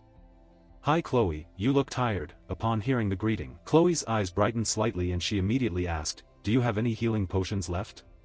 Could you sell one to me?" Seeing that, Car wasn't stingy and tossed her 2 healing potions, saying, "This is all I have left." Beside them, Leo's voice held some concern, "It's only the start of the year and you're already pushing yourself so hard?" Meanwhile, holding the potion, the mage immediately downed it in one gulp and said she was fine. Looking at the stubbornness on Chloe's face, Car couldn't help but admire her. "Wow, impressive, she's top in magical theory," Chelsea added, "but I guess Chloe has no choice but to worry. The moment Leo picks up the latest magical trends, he could overtake her in the theory exam, right? What's wrong with being second?" Car asked, puzzled, prompting Chelsea to stare at him as if he were an idiot. "Have you completely lost your mind or what? She's a tower mage, we're combat mages, so it's fine if we're a bit behind in theory. But researching new magic is the core of the tower, her honor is at risk." "You're really a mage, are you?" In reply, the alchemist friend said nonchalantly, "First of all, of course, I use magic to make a living. Survival magic is my pride." In another development, as soon as Student Council President Reese realized the paper in his hand was glowing, he immediately went to see Headmaster Callian to report it, and after hearing the story the headmaster's expression changed and grew serious. The hero record shard that was damaged had reacted. "Did that hero shard actually react?" he asked. Reese nodded and confirmed emphatically, "Yes. This shard was so badly damaged it shouldn't have been able to react, but it did. Moreover, there were no relics nearby." Hearing that, Headmaster Callian asked further, "Did it react again afterward?" "No." Reese shook his head and turned back to the headmaster. With so little information, he couldn't deduce this strange phenomenon. "Let's investigate this further. You must be exhausted from returning, well done." Saying that, he summoned his secretary Elena into the room. He asked her to take this to the Hall of Beginnings. The first-year joint lecture in the auditorium was about to start. "Yes, I understand." Elena nodded and hurried to the auditorium. He left the old headmaster behind, still pondering the matter. Sometimes even small shards like this can react. If the person recorded in the Hero Chronicle makes contact, it will react. Cut to Lumern Academy's auditorium. The first-year joint course on hero studies was underway. The instructor was Professor Arshan Nir, who oversaw Class 1 to 8. Because multiple classes were seated together, the room buzzed like a marketplace, leaving the petite professor flustered. "Please be quiet," Arshan requested, but the students' mouths kept firing off like machine guns. Arshan's tolerance reached its limit. At that moment a shadow of a Chelan appeared behind her, and her personality shifted 180 degrees. "Everyone, shut up if you don't want to get hit, you damned brats, who should I deal with first?" she yelled, her demeanor completely different from her earlier gentleness. "Damn it, you won't listen." Then, as if a switch had been flipped, Arshan suddenly returned to her gentle expression. "Ah, finally quiet. Thank you," she said pleasantly. The students above were terrified. "So scary, oh my god," no matter how many times they'd seen it, it still frightened them. "Our professor is really terrifying," the 8th class students thought, trembling inside. Meanwhile, Leo watched the rocket-speed personality change in awe. It turned out she was a spirit mage. Spirit mages were rare even in previous lives. Returning to Arshan, once the class fell silent she drew a dagger and began her lecture. "We will start the first-year joint hero studies class. With the emergence of the Hero Chronicle, the reason heroic lineages appeared is this. To open a hero's world requires an object deeply bound to, or closely related to, that hero. Therefore, descendants of heroes have an easier time opening a hero world. This is why Lumern Academy, the place that preserves Hero Chronicles, has deep ties with those lineages. Although this is political, you could say it's like the relationship between a key and a treasure. Now do you all understand why hero studies are important? Hero studies are important because they help us find clues to conquer a hero's world or better understand them. In your final year, you'll choose a hero to inherit their power and attempt their Hero Chronicle pages." At the same moment, Secretary Elena also entered the auditorium and handed Professor Arshan the paper from earlier. And as had been announced beforehand, the professor happily shared with everyone, "This is a shard of a Hero Chronicle brought back by 5th-year students from Lumern Academy. Hearing her say that, the crowd gasped in wonder. And not wanting to keep the students curious for long, Arshan gently opened the box. Up front the students held their breath, swallowing and staring at the small box with curiosity. However, before she could fully reveal it, Arshan suddenly closed it again. Alright, before you experience this Hero Chronicle shard, everyone tell us what goal you want to achieve as a hero. Across the room, the students showed visible disappointment. Next, the swordswoman Celia raised her hand and said, I want to become a knight who surpasses the generations before my family. Oh, that's an excellent goal, Arshan praised. Elsewhere the mage Chloe voiced her ambition. I want to write a spell book containing only my original spells. I want to become a support for heroes, Kar declared firmly. And his dream drew praise from the professor. It seems Kar wants to be someone who supports heroes. Wonderful. Turning to Leo, he then stated his goal. My goal is to completely destroy Erebos. His words suddenly silenced the entire auditorium, and after about 2 seconds of silence, Professor Arshan awkwardly said, yes, that's an astonishing goal. Okay, next. Paying no mind to the strange looks around him, Leo calmly sat back down. Meanwhile, some upperclassmen began to mock Leo's dream. Isn't he dreaming way too big? The goal of a first-year rep is. As for Professors Harid and Sejin, after hearing Leo, Sejin glanced at his colleague and asked, what do you think? Chills, he's not the type to spout nonsense, Harid replied frankly. While reflecting on the hero's earlier words, millennia have passed since Erebos was shattered and sealed. But he has reincarnated many times over the years. Even one fragment's rebirth is enough to bring disaster, and Leo's dream to eradicate Erebos entirely made him feel the matter was far from simple. Back with Professor Arshan, after wrapping up the students' ambitions, she continued, so today we'll read a Hero Chronicle page recovered from a dungeon. Each class will guess which hero it belongs to, and then we'll learn how to conquer that hero's world. Oh, and by the way, in case anything unexpected happens, the professors from each class will be observing here, so please don't cause trouble. Hearing her say that, the students' heartbeats began racing with excitement. After all, this was the first time we'd touch a Hero Chronicle so thrilling. Up front groups of students whispered and murmured, and not wanting to keep them waiting long, Professor Arshan continued, alright, representatives from each class please step up.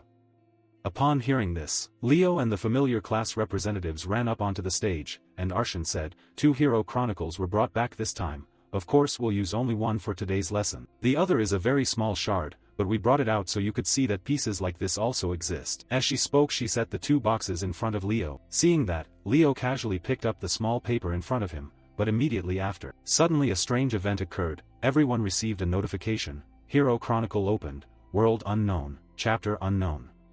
At that moment, a gigantic, highly intricate magic array materialized above the stage, and on the other side, Professor Sejin shouted, it's getting out of control. No sooner had he spoken than their figures suddenly vanished before everyone's eyes, and when they reappeared the group realized they were inside a strange, unfamiliar world. This was an alien world with a blood-red sky, and all around were countless corpses of monsters in every shape and size. Looking at the scene, a girl inside the group cried out in panic, corpses. Hearing that, Professor Harid withdrew his flippant manner and spoke to calm them, prepare yourselves, this is a hero's dungeon. As for Professor Sejin, he too had noticed something and pointed in one direction, Harid, I can see the fortress over there. At those words, everyone turned toward where the professor pointed and discovered an old citadel whose walls were riddled with countless cracks. To Leo, the sight was all too familiar, the last defensive line of the disaster era and the final city. The Gardaslan wall, if the timing's right, Leo muttered. At the same time, a voice suddenly rang out behind them, yes, my unfulfilled wish was truly foolish, but we will save the world. Hearing the familiar voice, Leo turned to face his former comrade and whispered in a tone only he could hear, Lacinas. Opposite him, the black-haired girl smiled faintly and then slowly dissolved into a stream of light. After that, the space around them shattered and the group was transported back to the Great Hall. Everything happened so fast that the student representatives had no idea what was going on. Professors, what's happening?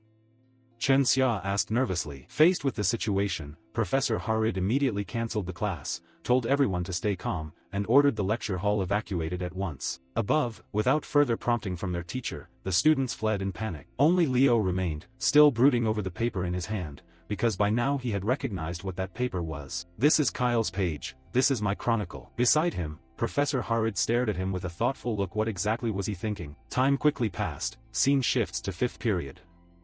By now Leo's friends were asking what he had experienced when he was transported to that strange hero world, and after hearing Leo's story they gaped. You met the Sage King? That's amazing, this is a historic event.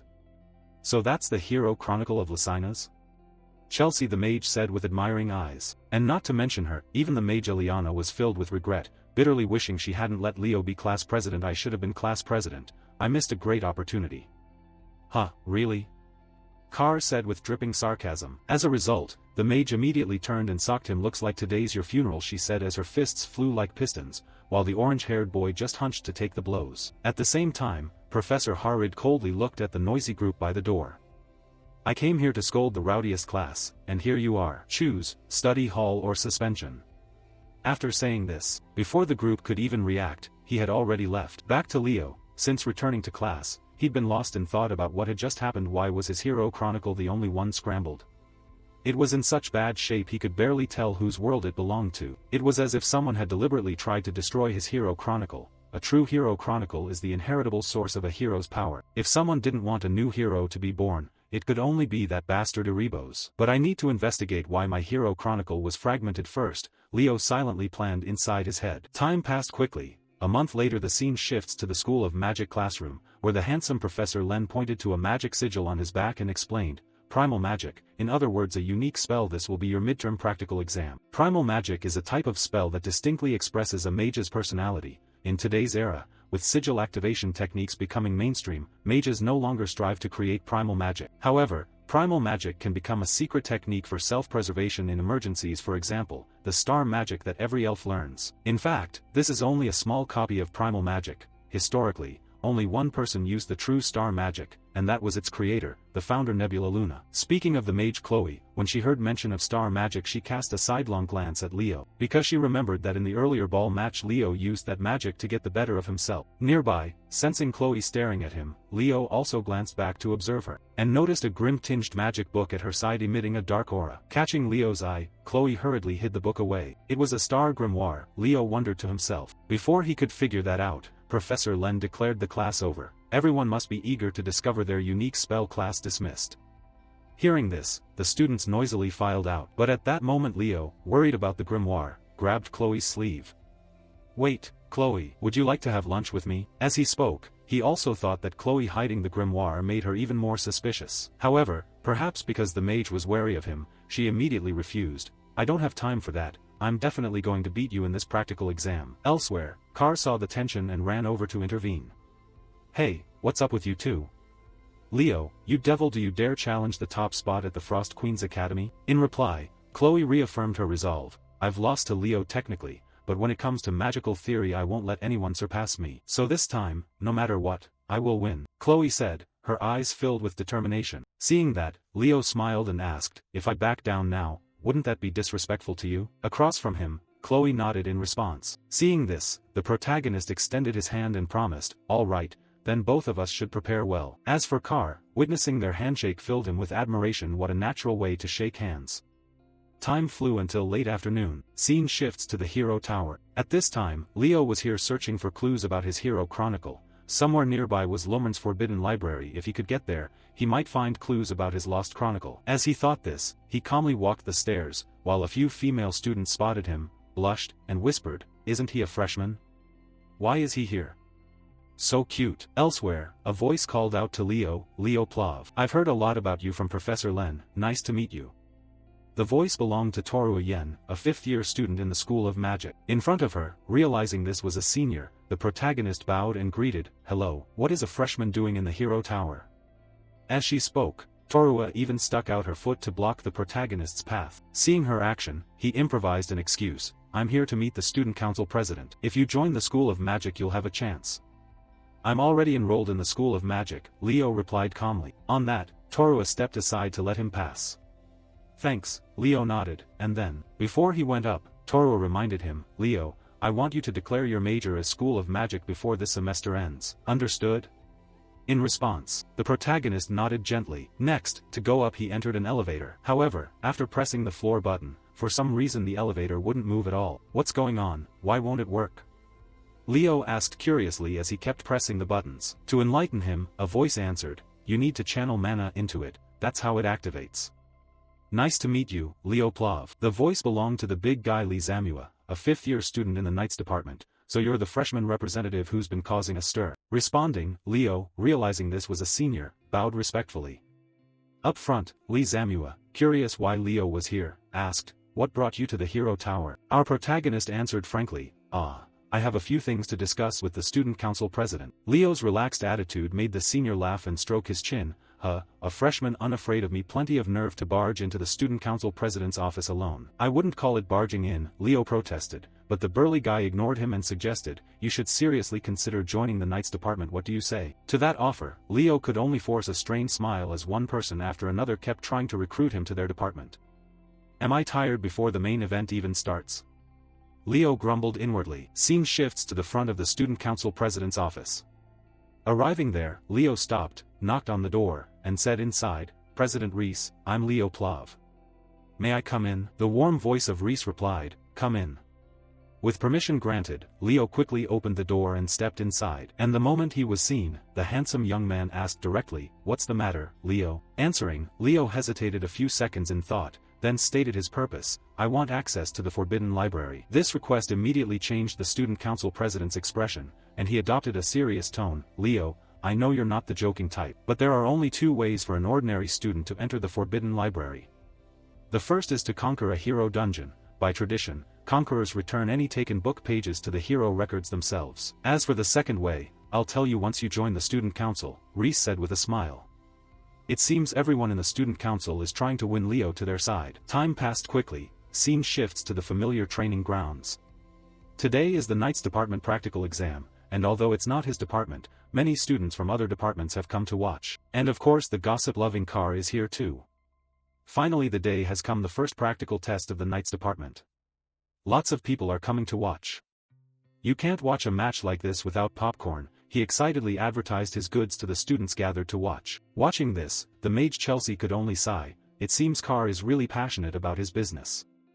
Eliana laughed freely in response. "Haha, that's so Car, he'll still make plenty of money even if he's not in Lumern." In another corner, Leo scanned the surroundings and realized that the mage Chloe didn't seem to be here. Then, without keeping everyone waiting, Professor Ayan stepped forward and announced the first duel. Halil Snaff of Class 1 and Leo Plav of Class 5, step up. Hearing this, both of them moved forward at once. Meanwhile, our merchant friend Car had already spotted a potential customer and ran over to hawk his goods. "Professor Sejin, would you like some popcorn and soda today?"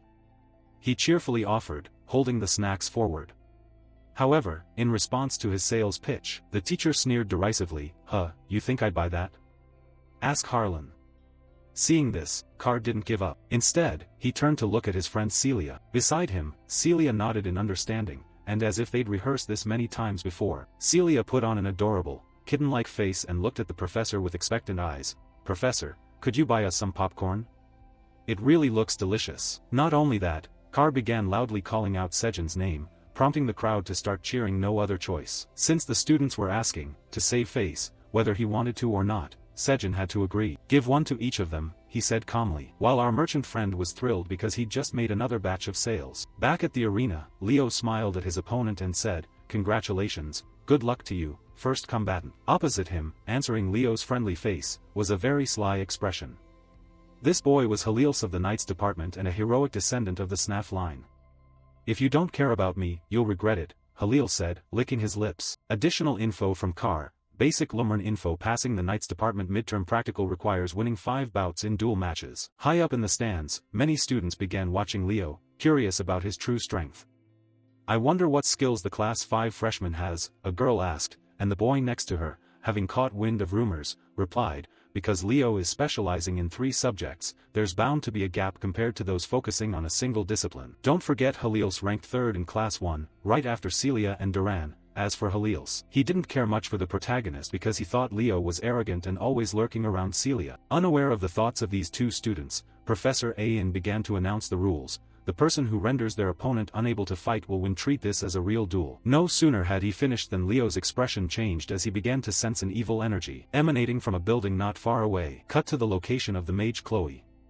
To find a way to beat Leo, she's currently buried in her studies. But the deeper she studied, the more desperate she became, to the point she tore the paper in her hand to pieces, and grit her teeth. No, there's no way I can produce this unique magic with my own ability." With that thought, she angrily swept her arm and sent the pile of books and papers on the desk flying. Chloe told herself she absolutely could not lose to Leo in this practical exam, and then, as if she'd made up her mind, Chloe turned her eyes to that dark grimoire from before the one Leo always worried about and muttered, "With this, I can win. This time, I'll definitely win."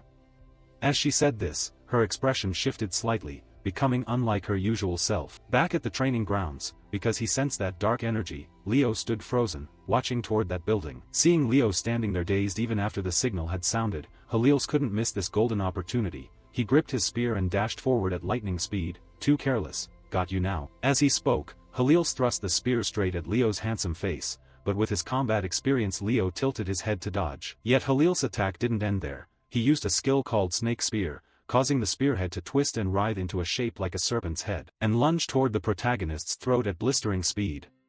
However, this still wasn't enough to trouble Leo. Leo merely reached out and easily grabbed that spearhead, stopping it from moving another millimeter. His arm strength was so great that it made Halils question his whole life, where did Leo get such immense strength? Next, Leo yanked the spear forcefully toward himself, sending Halils' entire body flying along with it. Then, before Halils could react, Leo concentrated power into his fist and unleashed a thunderous punch straight to the number 3 fighter's face, causing him to spit blood and fly backward like a silver projectile. Afterward, Leo shook his hand and taunted, "Who said I'm careless?" Across from him, despite the pain from Leo's punch, Halil still had enough to stand and fight again. "Don't get cocky, the match has only just begun," Halil said, and a strange blue energy started to emanate from him. Unfortunately for Halils, that aura only made Leo feel a bit contemptuous. A guy who can't even use aura claiming great strength doesn't mean his basic weaknesses are fixed. "Interesting aura, unique," Leo muttered as he watched the blue energies rush toward him. Then he enveloped himself in a blazing red aura to protect his body. Opposite him, the foolish student Halil still hadn't realized how wide the gap between his strength and Leo's was, so he remained confident. "Unless it's Celia's fire-level aura, you won't be able to push me back," Halils declared arrogantly. That was what he said. However, a second later, Leo, wrapped in that blazing red aura, cut through the smoke and stood right in front of him. "You're the careless one," the protagonist said coldly, his gaze sharp as if to crush the opponent's remaining confidence. Up in the stands, students happily munched popcorn while enjoying the fight, like watching a real action movie. In one corner, Duran, who had once been defeated by Leo, frowned slightly at Leo's performance. Meanwhile, Zerdinger herself was full of wonder. "Leo, when did you boost your flame light power to this level?" she thought, her eyes betraying astonishment mixed with curiosity. Looking at it from Halil's perspective, no matter how foolish he had been, he finally realized Leo's power wasn't ordinary at all. Seeing the red aura covering the protagonist, he couldn't help but think, what is this? Could it be flame at Celia's level? A madman aiming to surpass every system is really this strong? Anxiety over Leo's power caused a bead of sweat to trickle down his face. Realizing this, Halils understood that he couldn't beat the protagonist without playing his trump card, so he had no choice but to unleash his full strength. "I prepared this move to defeat Celia, but I didn't expect to use it on someone like you, Leo Plav," he said, then focused energy into his palm and used a technique called Prison Serpent. At that moment, a green snake shot out from his palm, streaking forward at lightning speed. As it closed in on Leo, it coiled tightly around him and opened its maw in a threatening roar. Even Leo's flame aura couldn't push the serpent back, prompting him to think with a hint of admiration, "Oh, not bad." From Halil's perspective, having successfully used the skill to restrain Leo, he immediately turned to look at Celia in the stands, his eyes full of excitement like a young boy secretly in love and eager to impress her. "What do you think, Celia?" "I prepared this technique to control your flame," he called. Across from him, Celia seemed to notice Halil's gaze. She sighed and pointed forward to signal him. This puzzled the young man, and when he turned back to look, he discovered the energy snake he'd created was slowly evaporating, visible to the naked eye. As Leo's flames grew ever fiercer, within no more than 3 seconds the serpent had completely dissipated, as if it had never existed. Seeing that his ultimate technique, one he'd trained so long for, had no effect on Leo, made Halil's eyes widen in disbelief. With no options left, he had to switch to close-quarters combat. Halil snorted coldly, gritted his teeth, gripped his 2 spears and charged into attack. At the same time, Leo swiftly drew his sword and countered the assault. The force of his strike was so great that one impact sent a spear flying out of Halil's hand, and the arrogant youth collapsed to the ground. Leo then pointed his sword at him and offered one bit of advice: "Don't let your guard down until the flames are completely out." With that, Professor Ain, seeing the fight had ended, announced the result: the winner, Leo Plav. Up in the stands, Leo's #1 fan, the mage Chelsea, cheered enthusiastically, "Awesome. That's so Leo, amazing. I knew I could trust you, Leo." Carr added. Returning to Halil's thoughts, after his defeat he accepted it inwardly. Even in practice he's this good, no wonder he's on par with Celia, Halil muttered to himself. Before he could linger on it, Celia's voice woke him. Impressive, really great, she said with a smile. Her words made Halil a bit embarrassed. He scratched his cheek. What, really? You think he's cool? Putting that aside, very quickly, Professor Ayan called the next two contestants to the arena. Next, Class 5, Eliana Layton, step up.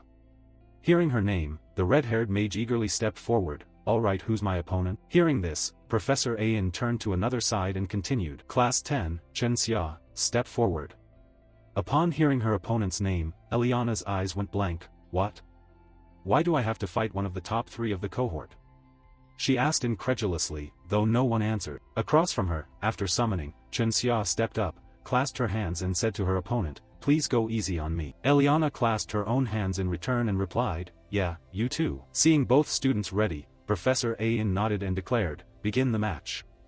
No sooner had he spoken than Chen Xia began using her magic, causing streams of water to surge and coil around her. Meanwhile, Tide gripped her sword tightly and wrapped her body in flames, then she began to channel power into her legs, and shot forward like an arrow, driving her sword straight at her opponent. Up in the stands, Leo watched this with a hint of worry on his face and thought, this one's going to hurt. And sure enough, just as Eliana's blade closed in on Chen Xia, it was halted by an energy barrier. As a result, the barrier sent her flying like a torn sack out of the ring, and she immediately lost her fighting strength, unable to get back up. Seeing that, Chen Xia clasped her hands to salute the audience, and Professor Ayan announced, as usual, the winner, Chen Xia. In front, Eliana had recovered and could only wave in annoyance, but I won't back down against Chen Xia, she said calmly. Leo felt a bit regretful that Eliana lost so quickly. The match was disadvantageous from the start, but if she'd stayed calmer she could have done better, he muttered. Next up was the duel between Celia from Class 1 and Duran from Class 1. Facing you should be fun, Celia said. Duran, upon hearing that, only fell silent and said nothing. Up in the stands, Leo grabbed some popcorn from the friend beside him and had to admit,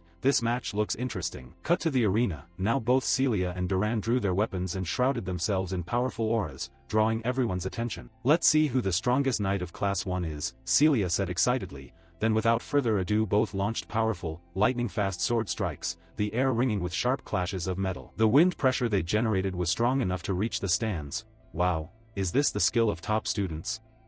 One stunned student said. Meanwhile Carr covered his mouth and asked Leo beside him, who do you think will win, Leo? Hearing the question, Leo tossed a few kernels into his mouth and casually shared his thoughts. Let's see, based on the current situation it looks like Celia will lose. His calm remark made Carr gape. He's really cold-blooded. Ignoring that, when Leo looked into Celia's still composed gaze, he had a different thought. This look from Celia seemed to indicate she had a secret move to turn the tide. Back in the fight, Duran took advantage of his aura's properties to dash forward at lightning speed, and immediately unleashed a flash attack that grazed Celia's face, leaving a streak of blood on her cheek. He then kept up a barrage of fierce strikes, forcing Celia to retreat several steps. Then, after being pushed back a distance, the swordswoman seized the opportunity to use her ultimate. She raised her sword high above her head, and from within the blade a fierce flame began to surge straight up into the sky. Feeling the power radiating from her, all the students grew restless. Wow, this is no joke, the crowd exclaimed, unsure what Celia was about to unleash. Celia was using her head very well. The training hall in the first-year building was rather small. Celia realized she couldn't match Duran's speed, so she turned the hall into her stage. Now, inside that blazing dome of fire, Duran's movements would be restricted, and the high temperature would also impair his vision. She was already great, but now even stronger. Celia, Leo praised inwardly. And sure enough, just as Leo had predicted, inside the blazing field Celia created, Duran's vision was obstructed, making him no longer dare to charge recklessly. Turning back to the swordswoman Celia, she took advantage of Duran's inability to gauge his position or figure out how to respond to the blazing field, and her figure nimbly slid behind him and unleashed a surprise strike, only to regret that Duran's instincts warned him, allowing him to sense the danger and instantly duck to narrowly avoid the blow. Then he gritted his teeth, enveloping his blade in lightning as he thrust straight upward, but what Celia did next was something he couldn't have expected. Celia reached out and grabbed the blade, holding it fast so it couldn't move an inch. Seeing this, Celia broke into a triumphant smile. Got it. With that she launched a headbutt attack, ramming her forehead into Duran's brow. As a result, immediately after taking that sudden blow his eyes went blank as if near death and he staggered, rolling onto the ground. And for Professor Ayan, after confirming Duran could no longer fight, he declared, the winner is Celia Zerdinger, his words prompting the surrounding friends to burst into cheers congratulating her. Back to Celia, after seeing Duran beside her regain consciousness, she offered him a piece of advice: "Why don't you try improving your stamina a bit?" Saying that, she reached out to pull the blonde youth to his feet. In front, Duran didn't act arrogant but took Celia's small hand and stood up, seeing that sportsmanship. Some students couldn't hold back their tears. "That move was truly amazing, we have to record it," a male student said as he kept snapping photos, turning to Leo. Seeing his close friend win, he was happy for her. Training paid off. "Celia, you're awesome," Carr shouted. Then, suddenly Professor Sejin reached over, grabbed a handful of Carr's popcorn and said slowly, "Celia really did win, thanks for explaining, class rep." And so, the night's practical exam concluded with the results. Celia Zertinger, 4 wins and 1 loss. Duran, 4 wins and 1 loss. Chen Xia, 4 wins and 1 loss. And our protagonist, Leo, was the only one to achieve a perfect 5 for 5 record, losing no matches. Time flew by. A week later, the theoretical exam for linguistics had just ended. Looking at the stack of exams in his hands and after recounting the number, Professor Harid neatly organized them and nodded to the students before him. "You all did well. Don't fail, otherwise you'll be expelled, so study hard." After saying this, he slammed the door shut, making an extremely loud bang. As soon as the teacher swept out of the classroom, Eliana started freaking out in frustration. "My God, always expel this, expel that," she complained. It seemed she hadn't done well on the exam. Meanwhile, in another corner of the class, 2 male students approached the top student Chelsea to ask, "Chelsea, show me your answers."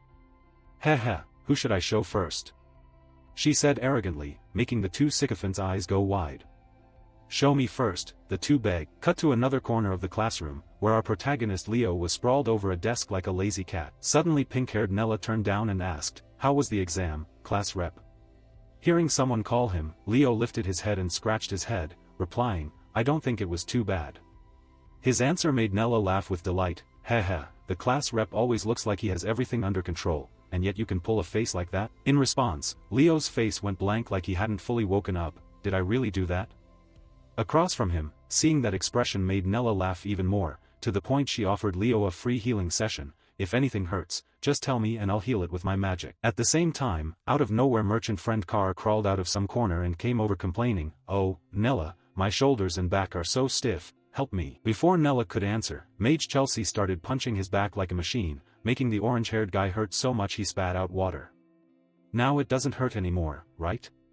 Chelsea asked with a smile, then turned to Leo and said, "Leo, how's your summoning practice going? Tide says you hardly ever show up to the summoning practice room." In reply to that question, Leo said he trains hard in places where no one can see him. Chelsea believed him completely, 100%, with not a hint of doubt. "That's so you, Leo. So what rank are you aiming for on the summoning test?" "Definitely first place," Leo said confidently, sharing his goal. Time passed again. Cut to the summoning department's practice field. Today was the day of the summoning practical exam. Although it was a test for the summoning department, many students from other departments had come to watch. While everyone waited for the test to begin, the announcer's voice echoed around, "Hello, it's that time of year again. The biggest event of the first semester for freshmen. Welcome to the summoning race. I'm Runba Tess, a third-year student in the summoning department." Somewhere in the stands, siblings Celia and Reese were also present to observe the exam. While waiting, Celia turned to her older brother and asked, "So this really is a test?" She said curiously, and Reese explained, "The summoning race is a beloved tradition of the summoning department. It's also a highlight of interdepartmental events, so everyone gets excited." As for Merchant Guy Carr, as always whenever events drew a crowd of students, he took the chance to sell popcorn and coke to make a little extra money. Meanwhile, down on the practice field, the summoning department students had gathered together. At this moment, Summoner Eliza turned and stared at the protagonist, asking, "I heard you performed excellently on the night's practical exam. Have you prepared well for the summoning practical?" In reply, Leo said, of course he had prepared. Eliza seemed unconvinced by Leo's words. Her voice took on a skeptical tone, "You say that but you haven't shown up to any practice sessions. Do you disrespect the summoning department?" Her comments started to rile up the other students, making them angry at Leo. "That's right, if you're going to be lazy, just quit. We've never even seen you form a real summoning contract." Voices of frustration began to rise. In the end Tide stepped forward to calm everyone down. "Don't lose your temper." However, Tide's words seemed to carry little weight, because the students' anger around them showed no sign of easing. A blonde trainee began to challenge Tide, "Don't defend him just because you're in the same class. this guy shows no respect for our department. Hearing this, Chen Xia frowned and warned, this atmosphere isn't good if it stays like this before the test. Before she could finish, a black-haired student with a middle-parted hairstyle sneered, Chen Xia, you're outstanding in the Knights department, so you don't need to care much about summoning, right? His name was Sun Lu. He was also from the eastern continent like Chen Xia, and at his remark, Chen Xia's voice faltered, that matter. Without letting her finish, the big guy Warren Den stepped forward to complain, too noisy. If you're going to argue and form factions just because someone is slightly better at summoning, please don't do it in front of me, take it elsewhere. At this, Sun Lu, whether he'd eaten something wrong or what, snapped like a mad dog and showed his anger. What did you just say, Warren Den? Warren Den's face showed clear contempt in reply. I said it's annoying to hear people act like riding summoned beasts a bit better is some great achievement. Turning to Sun Lu's perspective, he suddenly remembered something and pointed at Warren Den. Huh? Feeling guilty now? You hardly ever show up to taming practice either. That's because I don't think it's worth training. I'm not an idiot like you. Even a griffin can't be tamed, the big guy sneered. By now foolish Sun Lu could no longer contain his rage. He balled his fist and threw a punch straight at Warren Den, forgetting that Warren Den was the top graduate of the southern region, and Sun Lu only came up to Warren Den's chest. Luckily, before his punch could reach the white-haired big guy, Leo grabbed his arm tightly and warned, if you fight before the exam, things won't just stop at a warning, you'll lose your right to take the test. Leo's reminder was like a bucket of cold water poured on Sun Lu's face, yet he showed no gratitude for being stopped and only snorted irritably. At the same time, Tide came up beside the protagonist and quietly warned, right now our summoning department has a pretty bad atmosphere. Hearing that, Leo looked surprised and asked, why is that? In reply, Tide's expression was a little sad as he explained, summoning is a field where there's a huge skill gap between majors and non-majors, but because you and that Tide guy, non-summoning majors, are topping the class, the second-year students in the summoning department are very annoyed with us. Moreover, you rarely attend practice. Hearing this, Leo understood everything why the other students had hostile attitudes toward him and wasn't too surprised. Of course, to others it might look like I'm slacking, but I don't mean to be careless, Leo told himself. At the same time, in another corner of the stands, a mysterious figure cloaked in black was intently watching Sun Lu below and whispered, it's starting. After saying that, he created a spatial gate beside him and vanished into it. As for Sun Lu, for some reason a flame of rage burned hotter and hotter inside him with nowhere to vent.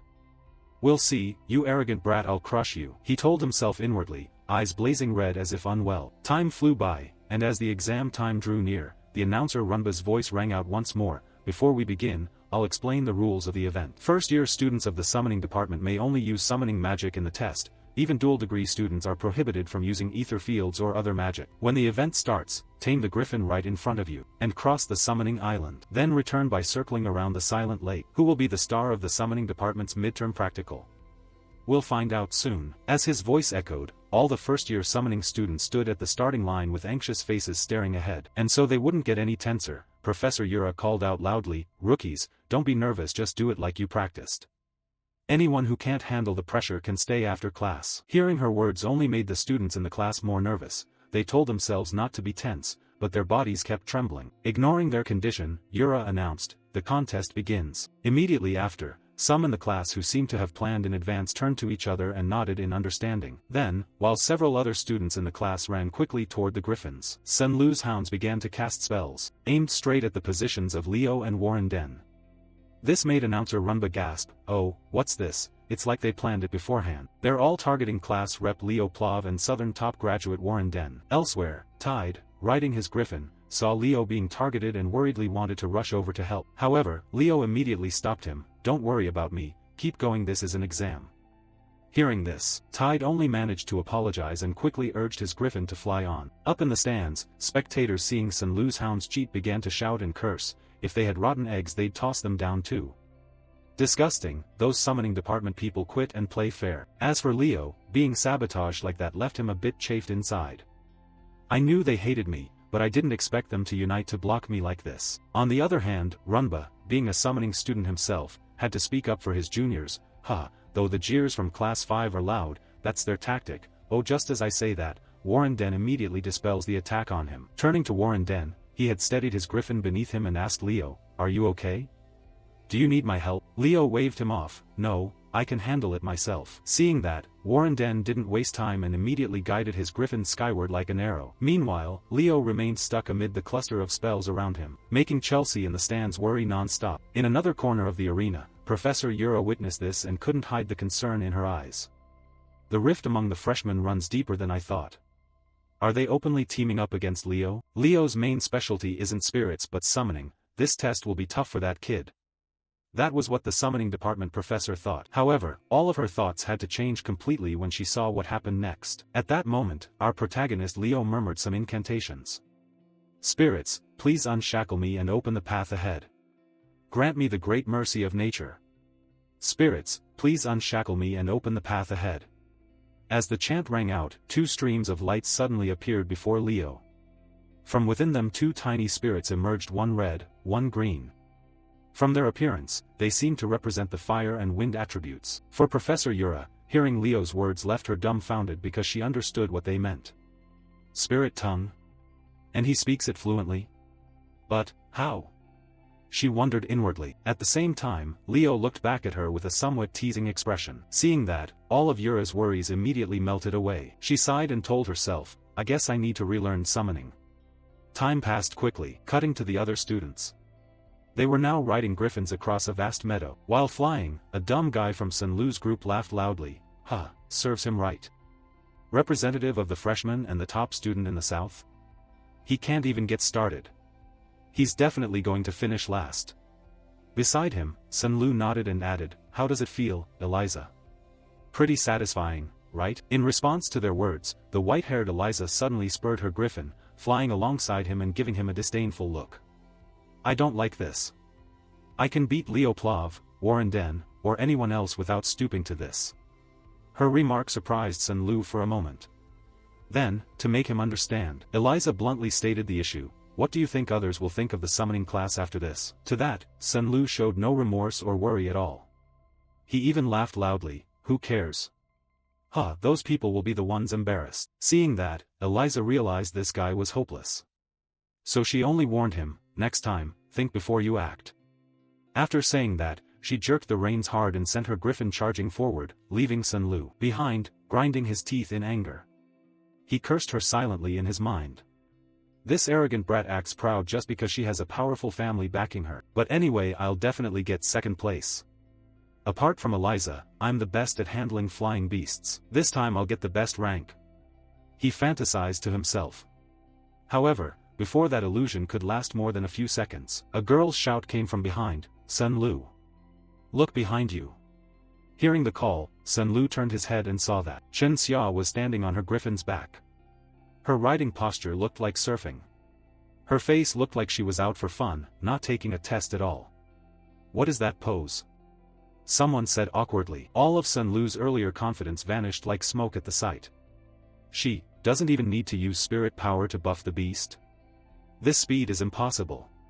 He shouted, then reverted to his old, dirty tricks. Everyone. Let's bring her down together. Responding to that, an orange-haired girl said excitedly, all right. Take this. As she spoke, the girl summoned a wind attribute spirit to prepare an attack. But Chen Xia had long since recognized this group's dirty nature. How could she not be on guard? The moment the wind spirit was summoned, she guided her mount in a curved flight path and turned back toward them. This left the orange-haired girl stunned, unable to react. What? She cried out. Then Chen Xia jumped straight off her griffin and delivered a kick aimed at the pigtails girl, a precise, powerful strike. Before the girl could scream, she was sent flying off her mount. That's cheating. The girl yelled in panic. Meanwhile, Chen Xia quickly grabbed the griffin's reins, shrugged, and said, well, I don't even need to use aura anymore. Then she drove the griffin forward, flying alongside Sunlu and smiled, hello, Sunlu. To which the idiot responded with an irritated attitude, warning her, you made a mistake turning us into enemies. Hearing that, Chen Xia nodded in acknowledgement but didn't forget to warn him. I admit I'm not good at aerial combat, but I'm not your only opponent. Someone out there is very angry about your petty tricks. No sooner had she finished than before Sunlu could understand what Chen Xia meant. A deafening explosion went off behind them, drawing everyone's attention. And that wasn't all. Numerous other large explosions went off beside the mounts, sending them into a panic. Seeing this, Chen Xia wasn't very surprised. Warren Den seemed like the type who remembers and repays every slight. She glanced at the big guy as he pushed his speed to the max and caught up with the lead group. Spotting Sunlu ahead, Warren Den's face filled with rage. You piece of trash. Take this as a return gift. Then he used his magic again, launching countless fireballs forward. The explosions his fireballs caused made Sunlu's group struggle to keep their mount stable. Back at the arena, Leo had managed to break free from the blocking spells, and announcer Rumba's voice rang out. First-year representative Leo Plav, famed across Lumern for his ambition to join the Academy's elite, seems intent on stealing the spotlight today, but could summoning be Leo's fatal weakness? At that remark, the audience all turned their attention to the protagonist to see what he'd do next, since Leo had started much later than the others. From Leo's perspective, he immediately noticed a thorn driven into the griffin's wing. It seemed magic wasn't the only way they tried to sabotage him, which made Leo seethe as a would-be hero. Being subject to such petty tricks was shameful. Saying that, he reached for the reins at the griffin's neck. However, the mount reacted extremely violently. It began to scream as if the house were on fire. Leo was trying to tame the griffin. "My advice is you shouldn't try to ride a griffin when it's this wary," his friend Rumba commented enthusiastically. At the same time, up in the stands, the swordswoman Celia also worriedly said, "Oh no, why does Leo have to push it so hard? He must have his reasons," added the older brother Reese. Back with Leo, although the griffin's resistance made things difficult for him, very quickly he began to dig in with both hands and pull the reins hard to gain control. "I know how you feel, but right now you must listen to me, Neil," Leo said with an icy look, making the griffin shudder. It sensed that, if it continued to act out, it would bring about a terrible disaster. So very quickly it became obedient, and as for Leo, seeing the mount calm down, he quickly climbed onto its back and officially set off. Oh, Leo's griffin has joined in. A rough and risky start. Looks like last place is unavoidable, his host friend Rumba shouted. Ignoring those words, Leo looked at the wound on the griffin's wing and reassured it. "This will probably hurt, but you've held up well, very brave. In the name of the Pact Maker, I command you, show yourself before me." At the sound of this, a burst of flames suddenly flared beside Leo, and then the young phoenix Fiora appeared. Then immediately after, it engulfed the griffin with its phoenix flames, making the griffin scream as if gone mad. In another corner, the swordswoman Celia, witnessing this, stared in bewilderment and asked, "What is that fire?" Without answering, the guild leader Reese's eyes were fixed on the screen as he thought, "Is that Zerdinger's flame? No, that's not Aura's flame. Then what on earth is it?" Back with Sunlu's group, a girl behind him spoke up, "Their injuries are serious. At this rate we won't reach top speed." In response, someone in the group calmly said, "But at least we can avoid dead last. Relax a bit," and no sooner had he finished speaking, they saw a figure streak past them like a gust of wind, and that person was none other than Leo. With speed amplified by the phoenix fire, his griffin was now flying forward like a rocket. "Now let's see, pick up the pace a bit more." Leo smiled as he spotted the opposing group's silhouette, but at that moment, suddenly from ahead there came a roar that echoed in all directions from a dragon. Seeing its shape, Leo immediately recognized it and exclaimed, "That's Fafnir." To explain the dragon's appearance, we must go back a few minutes. After seeing the burly Warren Den charging in, Eliza also drove her mount forward to attack. "This is where you end, Warren Den. I refuse to give up first place." In response, Warren Den said nothing. Instead he casually snapped his fingers, and a small flame suddenly appeared beside Eliza. Then it unexpectedly detonated without warning.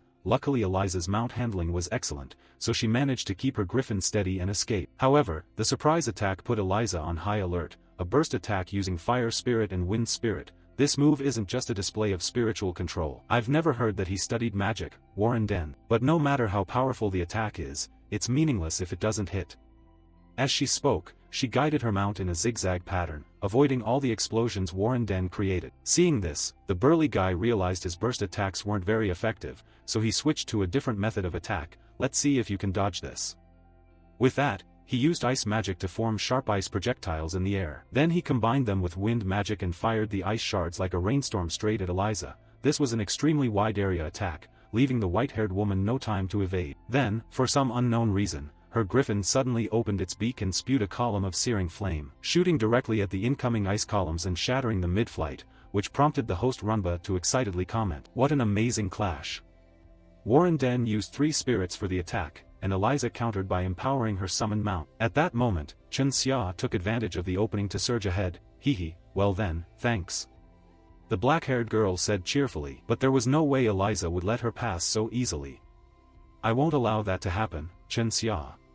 Saying that, Eliza threw out 2 whips, which coiled tightly around Chun Xia's neck and dragged her backward, and at the same time, a small flame appeared in front of her. Seeing that, Chun Xia immediately guessed what was about to happen and hurriedly leaped off her mount. And sure enough, a terrible explosion occurred at the spot where the flame had been. Then she raised both hands and tore the energy whip apart, and gently landed back on the griffin's body. The combined attack from Warren Den and Eliza left the young woman sweating. The top summoning students, they're truly not ordinary. No sooner had she finished speaking than a loud, piercing roar echoed, drawing the attention of all the contestants. by their looks. Someone realized that, somehow, the idiot Sun Lu had summoned a black dragon. He looked at everyone with a face full of madness. "I'll slaughter all of you. You bastards." Seeing this, Chen Xia rushed forward and warned him, "Sun Lu, riding anything other than a griffin is against the rules." But Sun Lu was completely deranged and couldn't think straight. "Shut up. I don't care about that. You talentless brats who rely on gifts. I'll kill you all." With that, he directed the giant black dragon to block the path ahead, preventing the group from advancing. Did he make a pact with a black dragon? Warren then asked, and after observing for a moment, Eliza shook her head and explained, "It's not a black dragon. It looks more like a mutant form." At the same time, Leo's griffin was also dashing forward. Its arrival surprised Sun Lu. "Leo? Why are you after me here? Leave me alone. I'll take you down." Not letting the idiot finish, the protagonist stared at him with an icy gaze and demanded, "Hey, where did you get that lizard?" Below, Sun Lu didn't catch the odd tone in Leo's voice and boasted, "Haha. Jealous? This is my power. I registered a pact with my summoning magic. You look jealous of my summoned beast, don't you?" Hearing this, Leo knew the guy was hopeless. "You call that a summoned beast? That's ridiculous. That's a mutant monstrosity. A monstrosity controlled by the mages of Tartarus. It's one of the powerful beasts from the Tartarus army we defeated during the Great Catastrophe era. Where did he even get that creature?" Leo wondered inwardly, but before he could think of an answer, Sun Lu had already begun commanding his monster to attack, Black Dragon. At his master's command, the dragon opened its maw and unleashed a column of destructive light aimed straight at the group of youths. Seeing this, Leo's group hurriedly steered their mounts to the side to dodge. However, the last person in the back, Chen Xia, couldn't react in time to the speed of the attack. She knew it was too late to dodge, so she used her magic to form an energy shield to defend herself. But even so, the shield was far too fragile against the dragon's attack. It couldn't hold for a second before shattering into pieces. Chen Xia and her griffin were slammed down to the ground. Fortunately, Leo reacted in time, dashed over, and gently caught Chen Xia. After checking the young woman's injuries briefly, Leo immediately reacted, "She's unconscious from the fall. First, we need to get Chen Xia to safety." With that thought, Leo turned and shouted to the other two, "Everyone, land right now." Both of them nodded in response. They quickly moved to find spots to touch down. Meanwhile, the idiot Sun Lu, unaware of the consequences of his actions, was still grinning inanely. "Up here, so this is what it's like to look down from above? Not so bad." Saying that, he steered his black dragon downward as if to chase after Leo's group. And of course, the entire scene was being broadcast back to the arena. Oh. The contestants have strayed off course and out of the broadcast range. So much is happening at once. Sun Lu summoned a black dragon and attacked the leaders. The commentator Runba exclaimed excitedly. Before he could say much more, Professor Yura lunged forward, kicked the dazed fool, and shouted, "Hey, you idiot. How can you still be commentating right now?" Then she grabbed the microphone and announced to the entire audience, "Summoning department assistants, deploy airborne summoned beasts there immediately. The match is temporarily suspended." At the same time, Professors Sejin and Len sensed something amiss and rushed into the commentary room asking, "What's going on?" Professor Yura replied with a grave expression, "It seems Sun Lu signed a pact with a high-grade magic beast rather than a normal summoned beast. He won't be able to withstand its influence for much longer." Her words made Professor Sejin skeptical. Is Sun Lu truly controlling that high-grade magic beast himself? He asked again to confirm. At that moment, the lazy Professor Sejin appeared at the door. "You're saying, someone else is controlling it?" "I'm not sure, but it's possible." Sejin nodded. Seeing this, the Dean Sejin quickly ordered, "All right. Yura, take the summoning department assistants and stop Sun Lu. If necessary, subdue him and eliminate the magic beast." The other instructors spread out to protect the students. "And Sejin, you'll come with me." Hearing this, Sejin nodded, as if he already guessed where the two of them would head next. Back with Leo, the group had just landed safely, but Sun Lu was close behind. "It's coming, big guy." Warren Den warned. Moments later, the massive form of the black dragon dove straight down in front of them. On its back, Sun Lu said coldly, "If you were going to run, you should have hidden better, shouldn't you? All of you crowding into this one empty spot." Explaining this, Leo shook his head slightly, "I'm not hiding. Besides, the creature you're riding isn't a summoned beast. It's not a black dragon either." Leo's confident remark made the idiot burst out laughing, "Huh. I'm from the summoning department. If I say that's a black dragon, then it's a black dragon. Why are you acting like you know better than me? Before he could finish, Leo stunned everyone with his next words. That's a demonic beast. I'm here to kill that disgusting demonic beast. Leo said as he slowly stepped forward. For a moment, he seemed to feel himself back on the battlefield of old. As for Sun Lu, maybe from overdosing on drugs or something, when he heard Leo call his mount a demonic beast he laughed like a madman. Even Eliza in the back shook her head and commented, "Oh my, he's totally lost it." As Eliza had said, Sun Lu's eyes filled with bloodlust, his madness laid plainly on his face. "What did you say? Do I look like someone who'll listen to you? Die." At his command, the black dragon understood and opened its mouth, spewing a column of red fire with terrifying heat, hurtling forward at horrifying speed. But the burly Warren reacted quickly. He slammed both hands onto the ground, used his magic, and summoned a massive stone golem to block the flame, saying, "He's clearly lost his mind." "I agree with you, Leo, get rid of that abomination." Across from him, seeing his attack has no effect against Warren's golem magic, Sun Lu clenched his teeth, sweat beading on his face from the strain. Meanwhile, the white-haired Eliza stepped forward, unwilling to be outdone. "Humph, you guys showing off. I'll join in too. First, we need to pull that idiot out of the enemy's reach. The summoned golem's about to collapse, get ready." Warren warned. "You really can't do anything right, Warren." Eliza complained. Nearby, Leo heard their back and forth and smiled faintly, reminded of how his old teammates used to argue the same way. Back in the fight, as time passed and as Warren predicted, countless cracks began to appear across the stone golem's hands under the black dragon's devastating assault. Seeing that, Sun Lu's confidence returned, and he couldn't contain his laugh. "Ha! Just as I expected, my summoned monster is top tier.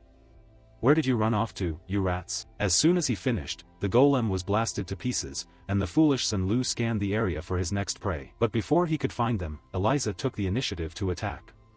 She lashed out with an energy whip straight at Sun Lu. The strike whooshed through the air. Fortunately for Sun Lu, luck was on his side and he barely dodged, but Eliza's attack enraged him. "How dare you attack me, you bitch!" He snapped, ordering the black dragon to gather its energy for another blast. Warren wasn't going to let that happen.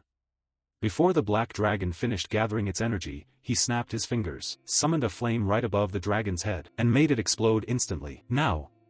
he murmured. Leo seized the moment, loading power into his legs and springing forward with a strong leap, rushing straight to Sun Lu's position.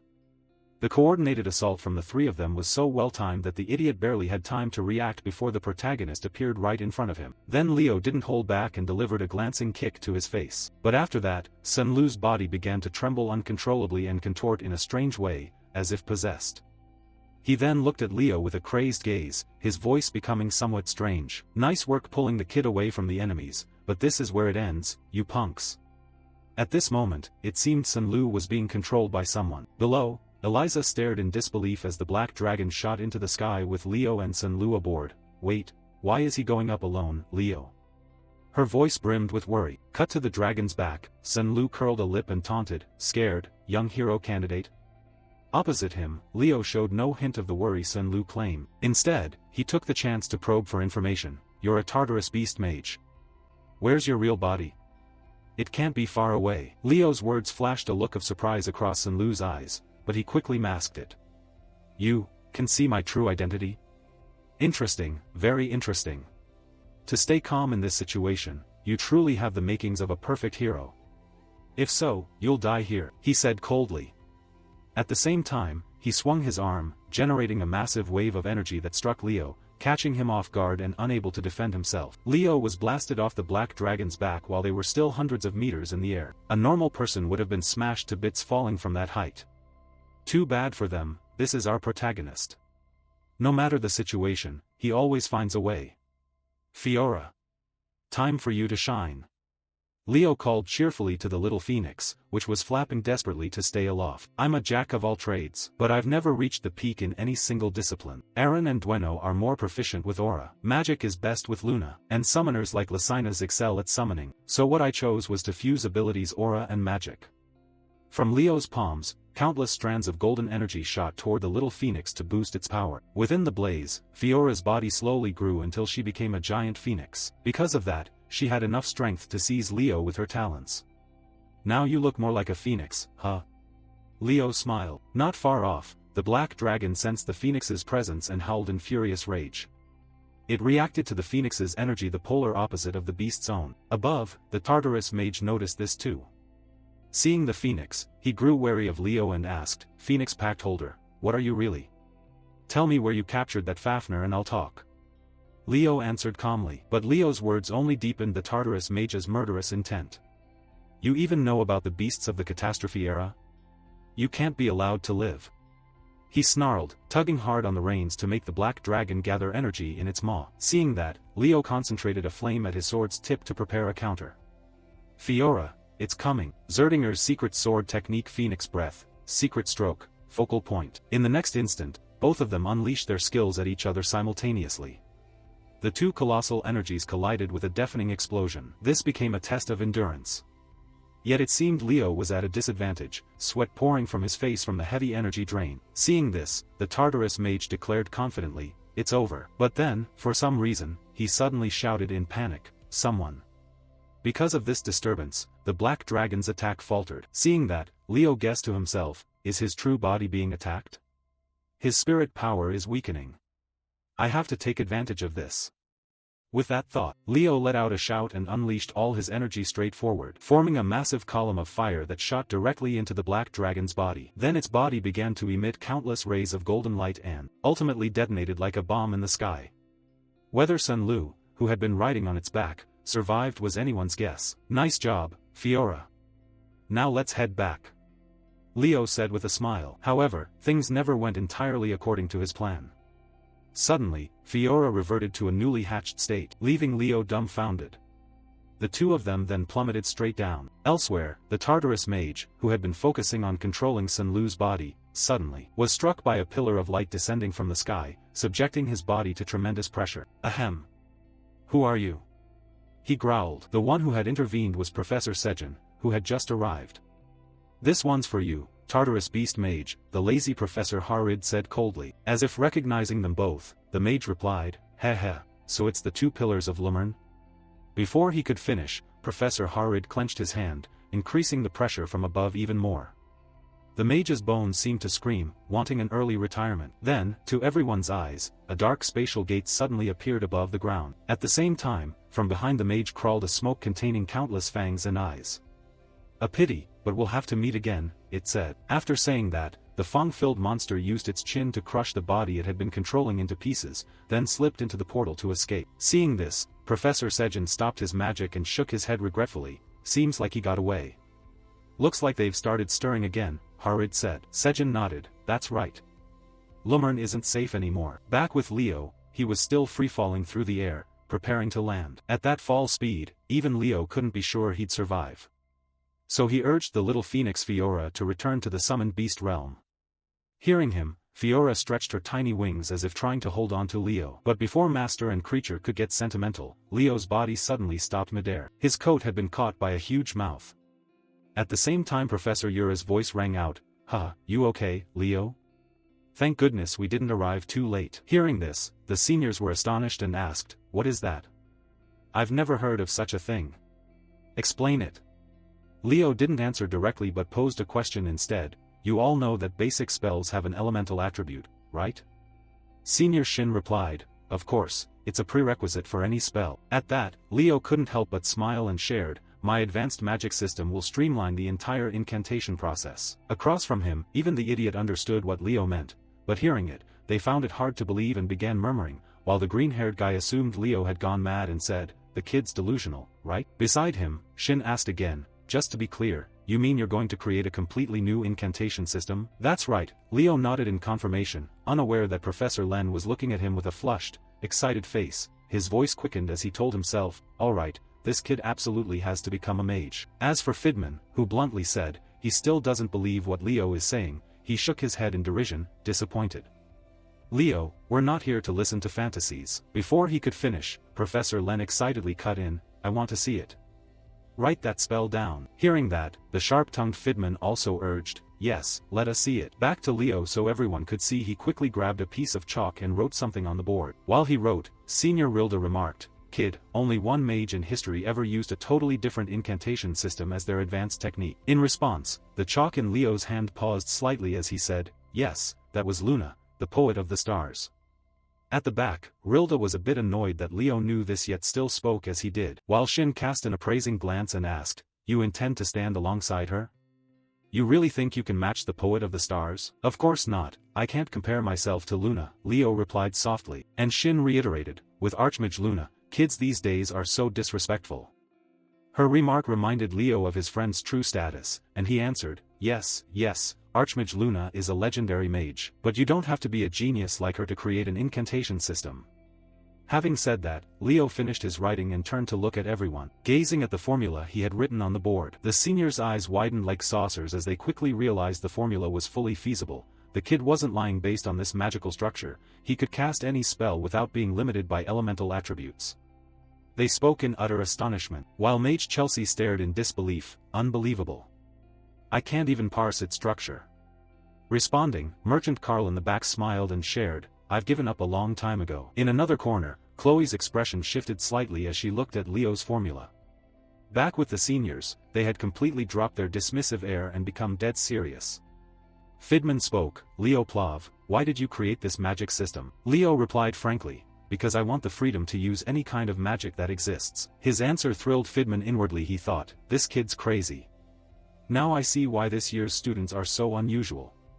Then he asked aloud, "So what do you call it?" Leo concentrated mana in his palm, formed a sphere of white light, and murmured one word, "Bible." That word made Shin startle, quickly remembering something. Bible. Only one person in history had used that name. It was the magic system created by the fictional figure Kyle. Perhaps Leo will prove that Kyle really existed. Thinking that, she quickly handed Leo her score, and returned the result paper to Professor Len, and unsurprisingly, Leo received an A+. After completing his presentation, Leo stepped down. As he walked he thought, "I couldn't finish this system when I was Kyle, but this time it's different." With that in mind, Leo noticed Chloe up ahead, since she was the last student who hadn't presented yet. Seeing her listless complexion, Leo felt a bit worried and asked, "You okay?" Over here, Chloe seemed not to hear the protagonist. She calmly descended at Professor Len's call. Now, the final contestant, Chloe Mueller. As for the seniors, they were somewhat eager about this mage's presentation, and Senior Rilda asked, "I've heard you're the top student in the magic class. What will you present today?" Chloe answered with eyes full of determination, "The advanced technique I've prepared is the Undying Flame." And as she spoke, she produced a blazing red flame in the palm of her hand. This made Chelsea above uneasy. An undying flame, but Chloe normally uses the balance attribute. Why is she choosing the opposing attribute for her advanced technique? Elsewhere, the seniors, after observing the flame that Chloe produced, furrowed their brows. They hadn't found anything special about this magic. It seemed ordinary. "I thought it would be on the same level as the previous two," they regretted. Meanwhile, Fidman was ready to mark his score immediately. "If that's all, there's nothing to see, I'll grade it." Chloe interrupted, "From now on I'll show everyone the true value of this magic." As she said it, the mage used magic to form a huge sphere of water hovering directly above her head. Then it poured straight down onto Chloe. However, remarkable was that the flame in her hand did not flicker at all. This made both Chelsea and Leo startle inwardly. It didn't go out. Could she have added a permanent effect to that spell? Someone shouted, and Chloe admitted, "Yes, unless I dispel it myself, this flame will never go out." After saying that, she clenched her fist and extinguished the small flame. Returning to Senior Fidman's thoughts, Chloe's magic struck him as even more nonsensical than Leo's demonstration. All magic follows a general rule. Any spell will fade if not directly sustained by mana. But Chloe had created a spell that broke that rule. How could that be? The more he thought about it, the less he could comprehend. Unaware of the senior's thoughts, Chloe cheerfully continued, "My advanced magic is the Eternal Flame." For her performance, all three seniors agreed to give her an A+. From Leo's perspective, Chloe using such a spell made him uneasy. Impossible. Creating an undying flame was something even Luna had failed at. In history, only one entity had ever used such a flame, that was Erebos. Time passed quickly, and Leo began to recall a bit of memory from earlier when he went to find Chloe to talk. "Call Chloe out here." In response, the swordswoman Celia ahead shook her head. "She's probably asleep. She said she couldn't close her eyes while studying, so she'd go to bed early today." Hearing that, Leo turned and left. "That's a shame. I'll be going ahead." Behind him, Celia seemed to sense something and asked, "Has something been going on with Chloe lately?" "Recently, she's become very sensitive. She's argued with a few classmates several times. I've even heard rumors that she started associating with the special case students of the magic department." But Chloe isn't that kind of person. As he thought this, suddenly a flame appeared beside Leo, and from inside it, a small phoenix Fiora flew out. The protagonist reached out to tease it a bit and asked, "How's it going?" In response to this question, a familiar voice sounded. "You called for me, Leo Plov?" The voice belonged to Farina, Fiora's mother, who had entrusted the little one to Leo. Then Farina asked the protagonist directly, "Alright, Leo, why did you summon me through Fiora?" Hearing that, Leo gently set little Fiora down and explained, "I want to know why Farina is still in Lumern." He thought to himself, beastkin species like phoenixes and war beasts are natural enemies. There must be a reason she stayed here. From Farina's perspective, upon hearing Leo's question, her expression turned colder than ever, as if recalling something. She explained in a low voice, 5 years ago there was an attack in Lumern. 2 students and 3 staff members were killed then, and the mastermind was never found. In the end, Headmaster Kalyan Baydeen asked me to investigate Lumern. Since then, I have been tracking their traces." Hearing this, Leo asked, "Do you know that 1,000,000 war beast summoners appeared during the summoning department's exam?" Lumern nodded softly. "I heard 1 student died." Leo continued, "Do you think Tartarus is behind this?" Farina fell silent. "For now I only suspect, I can't say more." Hearing that, Leo didn't press further. Instead, he asked Farina a favor, "Then please convey this to Headmaster Kalyan. Sunlu might not be the only student Tartarus has approached." This information from the protagonist left Farina stunned. Time flew. Today was the interdepartmental live exam between heroic studies and combat research. Professor Harid, still lounging in his chair, called to his students, "Class 5, assemble." Now that everyone had gathered, the class representative would explain the exam. Hearing that, Leo quickly said, "The interdepartmental exam between heroic studies and combat research will require teams to cooperate to conquer a hero world. The world you'll be tackling this time is the Chedmother's event." At that, all the students in the class were shocked. Only the mage Eliana looked innocent and clueless. Seeing everyone's reaction, she curiously asked, "What is the Chedmother's event?" Beside her, Nella turned to her like she'd seen an alien. "Oh my god, Eliana. You really don't know? This is even on the exam." But before anyone could say more, Professor Harid barked, "Silence. Listen carefully. Class rep, continue." Beside them, the protagonist pulled out a sheet of paper from somewhere and continued reading. 30 years ago, 5 first-year students from Lumern Academy set out on a mission to the Chedmother's forest in the central region. They were ambushed there by Tartarus. At that time, Professor Ulbi, known as the embodiment of leisure, was still a second-year student. He joined the rescue team, and the squad was nearly wiped out. The mission objective was to rescue the wounded and eliminate war beasts. "You will also assist Professor Ulbi, who was then a second-year student." Just then, Professor Harid straightened his face and warned the group, "This exam is not an ordinary midterm. It's meant to raise your combat awareness. So stay fully focused. If anyone is judged to have no potential, they will be expelled immediately." At that, the group grew anxious, their expressions visibly darkened. Seeing this, Harid laughed, lightening the mood, "Trust yourselves. You're all grown enough now." Opposite them, the students were so moved that they were nearly in tears at their teacher's encouraging words. Eliana even wanted to ask the teacher for his autograph. Sadly, before she could speak, he waved her off. "Enough, shut up." Elsewhere, Professor Arshian's voice rang out, "Now, I will announce the team lists. In descending order, starting from Class 1. Hearing that, the students grew bewildered. Chelsea blurted, "Wait. Aren't we supposed to form teams within our own classes?" Beside her, the merchant student Carl snapped, "No way. Damn it. So we have to take the exam with total strangers?" Ignoring the protest, the other students stepped forward one by one, plunged their hands into a large urn, and drew lots. Our protagonist Leo also drew the ball marked with the number 11. That meant he was in Team 11, which was also the very last team. Then, after everyone was assigned, Professor Ulbi announced, "Team assignments are complete. Team 1, step onto the summoning matrix." Hearing this, Chelsea and Celia quickly moved forward. Seeing Celia on her team, Chelsea felt more reassured than ever. What a relief. "I'm teamed with the Zerdinger clan's princess." Celia turned and smiled back. "Let's show the strength of the Rodran Empire together." Then Professor Ulbi began to use his power, making the magic circle on the ground emit a brilliant radiance. A notification popped up on the screen, "Heroic Chronicle, Ulbi's World, Chapter Origins, Chedmother's Event." With that, the 2 young women were teleported into Ulbi's Heroic Chronicle. The group of professors outside could also monitor their actions via a simulated screen hovering in midair. Watching the 2 fight on the screen, Professor Sejin cheerfully said, "As soon as they entered, they moved with astonishing speed." Just as predicted, those from heroic houses are truly different. With Celia on the team, they'll definitely rank at the top, Beside him, Professor Harid sighed and reminded, come on, I think Chelsea Llewellyn's performance stands out more. His remark irritated his friend, who shot him an annoyed look. At that moment, a voice suddenly cut between them, making both of them startle. Team 1 finished the mission that quickly, truly promising first-year students. The speaker was none other than Headmaster Kalyan. At his appearance, Sejin and Harid froze and called out in unison, Headmaster. Then both hurried to the side, making room in the center for him. Sejin asked, what brings you here?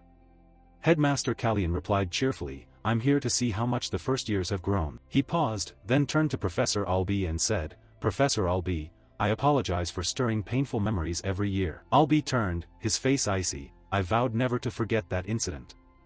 So to me, this is a favor to be remembered. Everyone then refocused on the student's exam.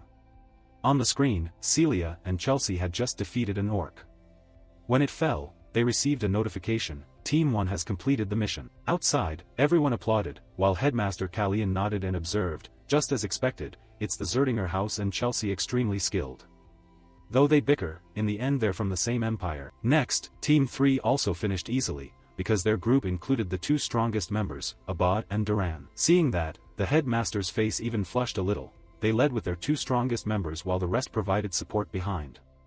A risky strategy, but I'm very pleased. Then Team 4 completed the mission as well, with a pairing of Nella and Shenxia. They easily cleared the challenge without a scratch. Headmaster Kalyan remarked, Nella Kaven's healing aura is truly extraordinary, and Shenxia's movements, unsurprisingly, they were also very distinctive. Next was Team 7, made up of Warren Den, Eliza, and Eliana. Watching this, Headmaster Kalyan was extremely pleased with the students' performance. There were many outstanding pupils, but the one he expected most was that kid Leo Plav. Looking at that boy, he couldn't help but feel nostalgic. It was almost like looking back at his younger self. He thought, glancing to the side, when at that moment, Professor Albi called out a team name, Team 11, step up. At the call, Leo and Chloe stepped forward together. Is everyone ready? Albi asked. The protagonist and Chloe both nodded firmly. Seeing that, Professor Albi wasted no time and immediately used his magic to prepare to teleport them into his heroic chronicle. However, just as the magic array was being activated, a column of black smoke rose from within it, carrying a demonic aura. Instantly, Leo noticed something wrong and felt a twinge of suspicion. Wait, something's off. Not only him, the other students also began to realize the problem as they sensed the magical fluctuations growing wilder than usual. What's happening? Someone shouted. But after Leo and Chloe were teleported, the magic array returned to normal, as if nothing had happened. This left the students stunned, turning to one another. Everything's the same, where did Leo and Chloe go? Behind them, Professor Sejin hurriedly stood up and asked, what the? Beside him, Headmaster Kalyan also spoke, Professor Albi, what's going on here? In response to that question, Albi turned back, his face tense. He opened his book for everyone to see and said gravely, Headmaster, we need to halt the exam immediately. Inside his book was an image of a skull with a tree rooted on top. Seeing that image, Kalyan's face darkened instantly. He asked with difficulty, don't tell me. Before he could finish, Albi nodded, that's right. This is a heroic dungeon.